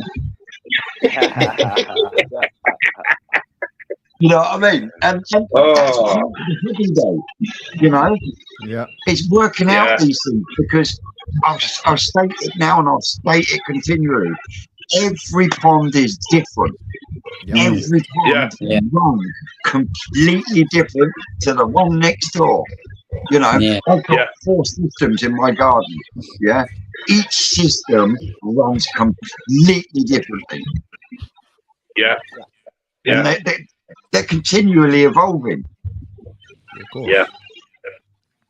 Well, I'm struggling to get fines out of that pond now. It's just absolutely full of fines. Strange, you know, 2 or 3 weeks ago, it was crystal What food you feeding? clear.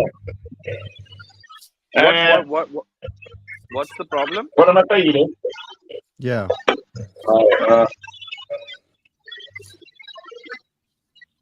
Lazy. Oh, those look not so good. Oh, mate, no.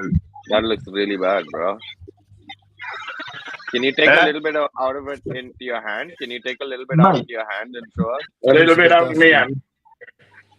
Yeah. Where are they? There they are. Look. Oh, bro, that looks a little Oh, garbagey, bro. bro. Jamie, I'll tell you what you do. Yeah. Is that what's causing all the fans then? That's nice. Yeah. I would say the so. waste production caused by the food. I'll tell you what you do. Give the guys at New Forest Coin Farm a ring tomorrow morning, and I think they got some real get some vitality sent out. Do me a favour, use it for 1-2 weeks to get everything out their system, and then come back to me on how well your filters are looking and your fines. Yeah? Yeah. Is that how good it is then, man? Right. Is that how good I'll the tell you stuff what, if you don't see a difference, I will fucking send you a 5 kilo sack. Yeah? of that same garbage. Bloody hell. I say, like, we've got 2 tubs of this. We've got 2 tubs of this. Oh shit! Oh Look at it. no! Oh damn! That's for the stay. That's for the starlets. Where's the contents list? Yeah, what's it got in it? Go to the label and read out the ingredients. Right. It's all in French. No, there should be something on there in English. There we go. Crude protein, 27%. Crude fat, Oh, 5.4%. Crude fibre, 34%. Crude ash, 6.5%. Yeah, So, there should are be there no ingredients there? an ingredients list with that as well. Yeah. Oh dear.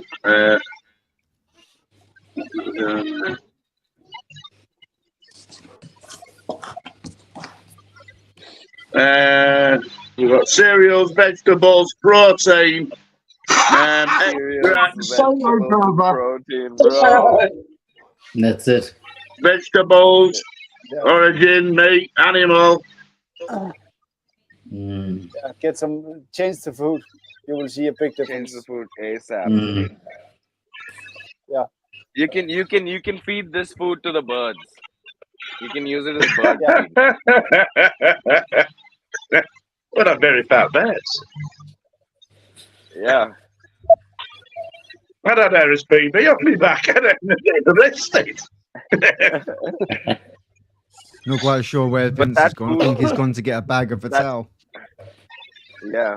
If anything, But I that think I've food got a is bag of definitely Vital. Yeah. half the cause of your troubles, mate. So, That's you all I think had you're to doing say. a good thing, though, don't you? You know, Vince You is know, a like house, First thing mate. you said, I come into this hobby and I'm thinking, you know, trying to do the right thing, got to do the right thing by him, you know, but I think I paid something like about 48 quid a sack. Yeah. I may as well It's pretty have expensive taken a for dump what in it the is. pond, mightn't I? right? There'd have been more protein in my crab than there is in them pellets. Well, I say the first thing you said was cereals. Yeah. You know, you want fish meal. Yeah. You want spirulina. You want stuff like that. Yeah. You know, the first thing you hear is cereals, then something else, Cereals and then and another vegetable. You know, I know they're omnivores, but they need proper protein and stuff. Honestly, you change the food, and you'll notice a difference. Yeah. Yeah. Yeah, that's enough. Yeah. Count me losses. No, just get some birds. Yeah, I've not got the Vital here, but I've got Beat the the bag, growth. up into the bag. Get them taps and bones Birds to don't eat. even eat that. George, yeah, even the birds won't eat that shit. I wonder what they're doing away with them pigeons all feeding this guy. Yeah, even the pigeons will turn their nose up at that. Sorry about the bad language, by the way. Sorry. No, mate.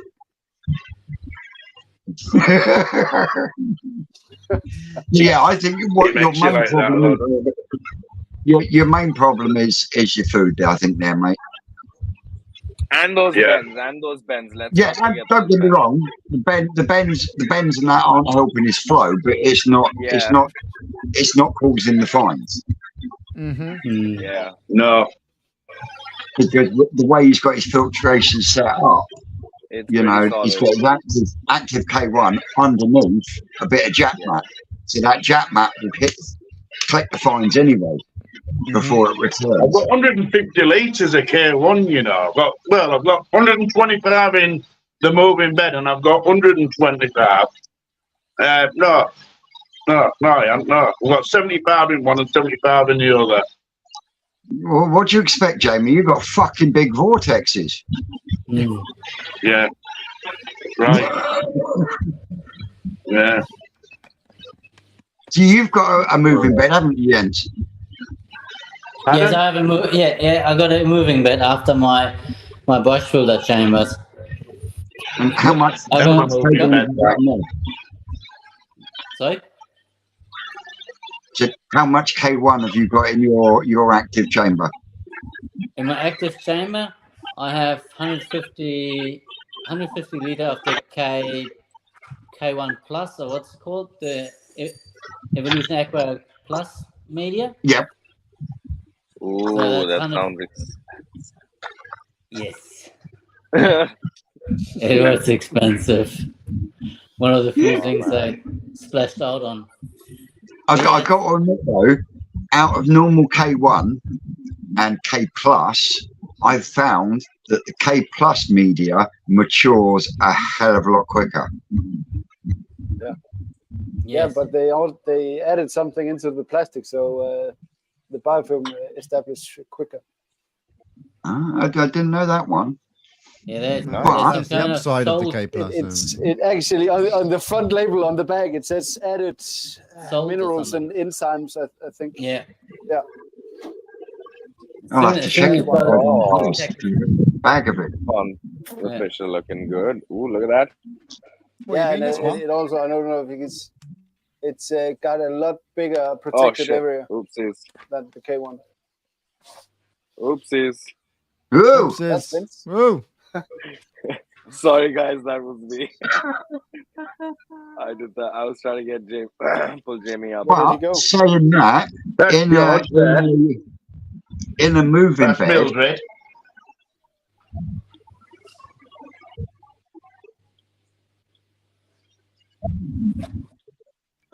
So the only other way of trying to get rid of that possibly Pardon? would be somehow getting some floss or something put on there.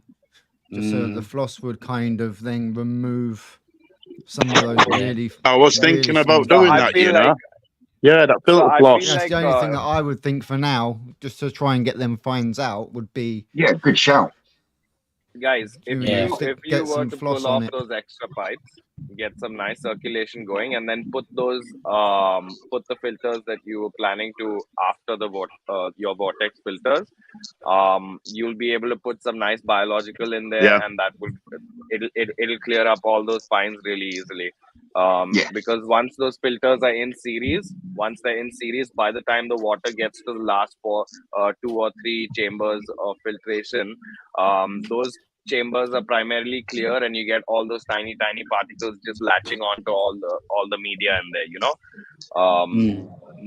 You'll definitely get super performance if you And- put them in series. And yeah, and a bit experimenting with the flow rate. You might have to slow it down or find A the little bit. sweet spot. That's Yeah. what I had with my multi-bay filter. I was running it too fast in the beginning. Yeah. I had too many fines in there. So when I reduced it on the main pump 20 watt down, I suddenly it cleared all the fines out. We're all settling in the first chamber. So there's another option. So do you reckon then if I turn that pump down, if I turned it down, reduce the flow, Yeah. I'll end up taking more fines out. You will collect up more fines. Yeah. If it's at the moment going too fast, that would. It all depends if your system at the moment goes. You need to too check the fast water or- coming out at the end of your filter first. Yeah, Yeah, you need to check but it's that. absolutely disgusting, to be honest with you. It's absolutely, I'm The picking water up coming loads. out at the end Picking of up it, loads of it. then Yeah, then it's picking not up loads doing of any. crap. It's not working Tons of well it. at all, man. It's not working out well at all. If there's shit coming out the end of your filter, at your waterfall or Reduce it. whatever it is, you've definitely got to reduce the flow on your filtration. Oh head. no! Oh no! Not there. Not Okay. from the first two vortexes. They're actually, you know what I mean? They're actually doing a fantastic job. That's where all the crap's getting caught. But the actual clean, spotless water going into the moving bed. Yeah, but if That's you good. was to slow that flow down, your vortexes will work more effectively, and so will your fines collection. Multi-bays and vortexes were, as people call it, old technology, and it was under the proviso of you turn the whole volume of your pond once every 2 hours. Yeah. Yeah, and that I'm turning mine over twice every hour. Yeah, that's and with that sort of system, you know, you do need to Space it out. slow it down, and you'll find that will make a difference as well. So if you change your food, slow your flow down, and you'll notice a major difference. There you go. Cashy saying, if you want to get the fines I out, use a what's in there multi-bay. now? Cashy says, I use a multi-bay on one of mine. I took it down from 8,000 litres an hour to 4,500 litres an hour, and the difference is unbelievable. I just have a vortex, brushes, and 2 jack mat bays. So, yeah, there you go. How many litres? And how many litres are in the pond for that? I wonder. How big's the pond? You know what I mean? That it's actually pulling through, because to actually turn the pump down to reduce the flow down that much, say if it was 10,000 litre pond, that's it's not turning over a great deal, is it, in a 10,000 litre pond? I don't know. No, depends on how much. If it's reduced to 4,000, okay, it might be catching more fines and everything, but with the size of the pond, I don't know. What you've got to remember is if you've got a longer contact time in your media, you've got a better chance of that nitrification process going on and multiplying than you have forcing the water through at a shit ton of rate. Can you see what I mean? Yes, that's right. Yeah, there's better benefits that way as well, isn't they?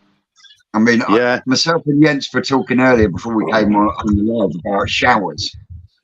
Yeah, and if you've got all your multi-bays and your vortexes, and then you go up over a shower, it doesn't have to be 15, 20,000 litres an hour, because you've already done the pre-filtering through the rest of your filter system. So you can put 8,000 litres an hour over it. Most people would say, well, then that's a trickle tower, it's not a shower. But it's still a fucking good biological filtration if you've got a real nice mechanical in front of it. You know, where people go wrong is they see the Japanese people and they're running showers at 20, 30,000 litres an hour. Yeah. But what they're not telling you is that is because they're coming straight from a bottom drain or a side drain or whatever, and it's going straight over, and they're using that speed and momentum to smash the shit out of the shit to then get picked up by the main filter, which is usually a big fucking, you know, full of jack mat and brushes, very much like Jens's is, that does the main filtration. And you'll find a lot of Japanese breeders that Yeah. have got showers running and there isn't any media in them. Yeah. They're just using them for oxygenation. Yeah, and degassing. Yeah. Yeah. Yeah, you little bastard. Sorry, I've just been bit. Just been bit by that little twat. He's been That on my rabbit's feet. turning He's been on my star for feet sure. all day. Live on He's camera. bit me bloody shin. Just bit me bloody shin. Well, I'll tell you. Hey, carrots. Carrots. Carrots and pot. That's all I can say to that. Yeah. Run, rabbit. Get it out of it. I thought me and you was friends. Oh, I don't know. I don't know. So rabbit's I can't. gamey? Well, pardon? You What? think that rabbit? What do I call a rabbit? I No, don't no, think I'm it saying, can be do you think that repeated on here. What I rabbit's call that gamey? rabbit? I'd call it fucking stew. It's Maggie. Maggie. That's it. That's its name. Maggie. Yeah. If it fucking bit me, it'd be fucking pie. Oh, little twat. It's been up and around my feet, I think. You know, well, you're all right. Up and around my feet. That's fine. Just up about. Fine. Then it goes and takes a chunk out my leg. First thing I'd do is I'd make a nice hat out of him and then I'd make a pie out of the rest. Yeah. Full of tears of a man. Oh, hey, it's going to happen. It's going to happen.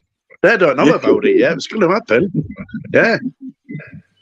Little twat. What has Gibson said? Feed it that I'll koi tell you what, food. if it didn't fish doing me head in, it's bloody rabbits. You'll stay there. Yeah. I'm nervous now.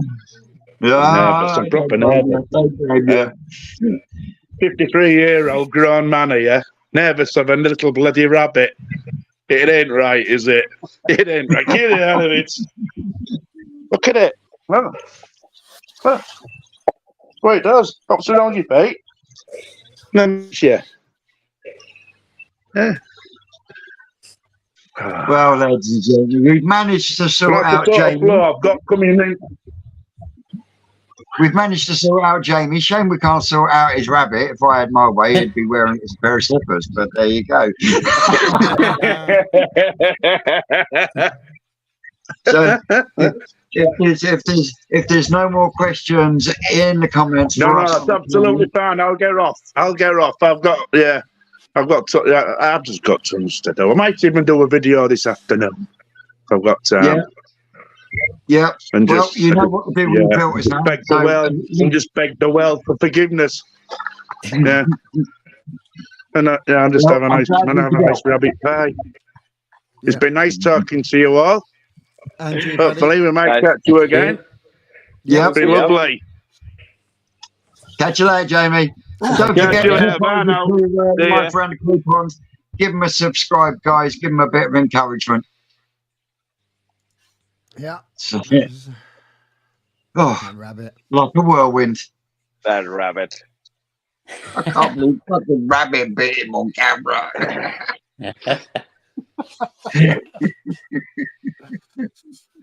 But Yes, mate. so Vince, I was about to Yes. tell you, since so you know the land didn't work out and I'm still on the Yes. hunt. It's looking like it's going to take some time, to find the right spot again with clean papers and things like that. So I'm about to make a move and start a koi house instead. A greenhouse, Wow. Pick up a Nice. greenhouse. But so the thing is, I'm not gonna buy the greenhouse because I've got my eye on the land and the farm, So I'm gonna rent out this greenhouse, throw in some bioflocks, throw in a few IBCs, few quarantine tanks, and boom, I have a nice professional space to operate out of and import my fish out of, Nice. And Hey, Kings, how you doing? Thanks for joining us. so I've found a spot. Maybe I can show you guys in the next couple of weeks. Oh, actually, no, not in the next couple of weeks because I'm No, gonna be in not in Japan. the next couple of weeks. You've been in Yeah. Japan. Yeah. But after I'm back, yeah, we've got a space to set up and work on. It's gonna be fun, mate. Yeah.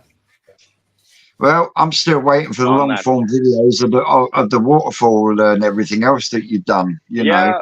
So still waiting. I've not had the time to do a lot of videos, Vince, I'll be frank. And on top of that, I've been trying to keep my mouth shut while this entire Japan thing was working out, you know? Yeah. So I've been off the social media platforms per se, you know, just working in the Yeah. shadows. Like I say, You know? if it comes off, it will be epic. It will be epic, and Yeah. it will be worth waiting for. It will. Oh no, see, it will come up. Anyway, I'm just waiting for it to kind of settle in. It's a new space and it's also a commercial space where the client's running a resort and things like that. So I can't just hop in and just anytime start recording over there because there could be guests and things.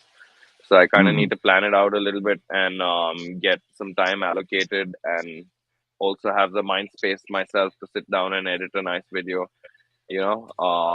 But right now I've just been working my ass off, man. You have been busy. Yeah, Yeah. it's good fun.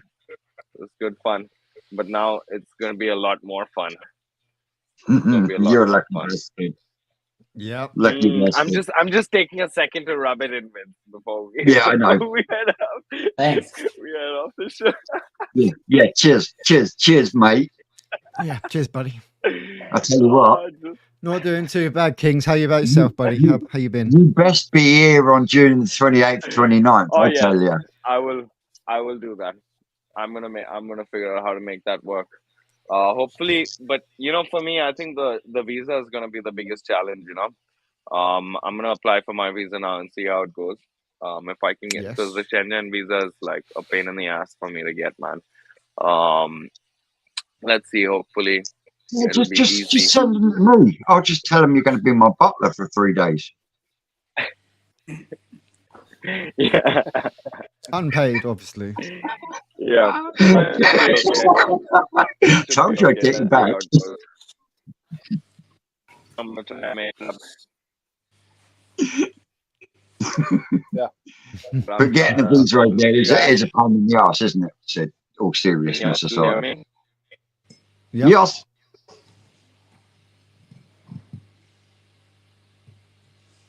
I'm losing. Yeah, losing again. Went a little bit robotic. Sidders. No, he's frozen. Yeah. Yeah. He's out. He's out. Oh, there he is. Am I back? Are you back? Yep. Am I? I'm back. Yep. I'm having some shit network today, guys. I'm really sorry. That's all right. So, I think But 2 hours is good enough 2 time hours to 7. wrap up. Yeah. Indeed, I would just like to say a really, really, really big thank you to my man Jens from Mustang Koi Thank you so much. over in Western Thanks. Australia. Thanks for having me, guys. No proof. Anytime, bro. Greatly appreciate you coming on, mate. Greatly And appreciate a big thank you to everyone who is watching along and has watched along on all 4 channels. Don't forget to give every channel a like and a subscribe. No worries, mate.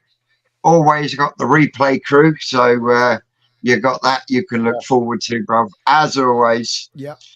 I've existed, Koi. Go on, Sam. I'm Kai Canalen from Denmark. No, I'm Sid from Ochibakoi, India. Have a great one, everyone. I've been Shane from Hearts Koi, and I'll see you soon. And finally, send us away. Send us away, Jens. Yeah. Okay. See you guys. Jens from Mustang Koi, Australia. Thanks for having me. We'll catch you here, same place, same time, next week, 2 o'clock. Take care, everyone.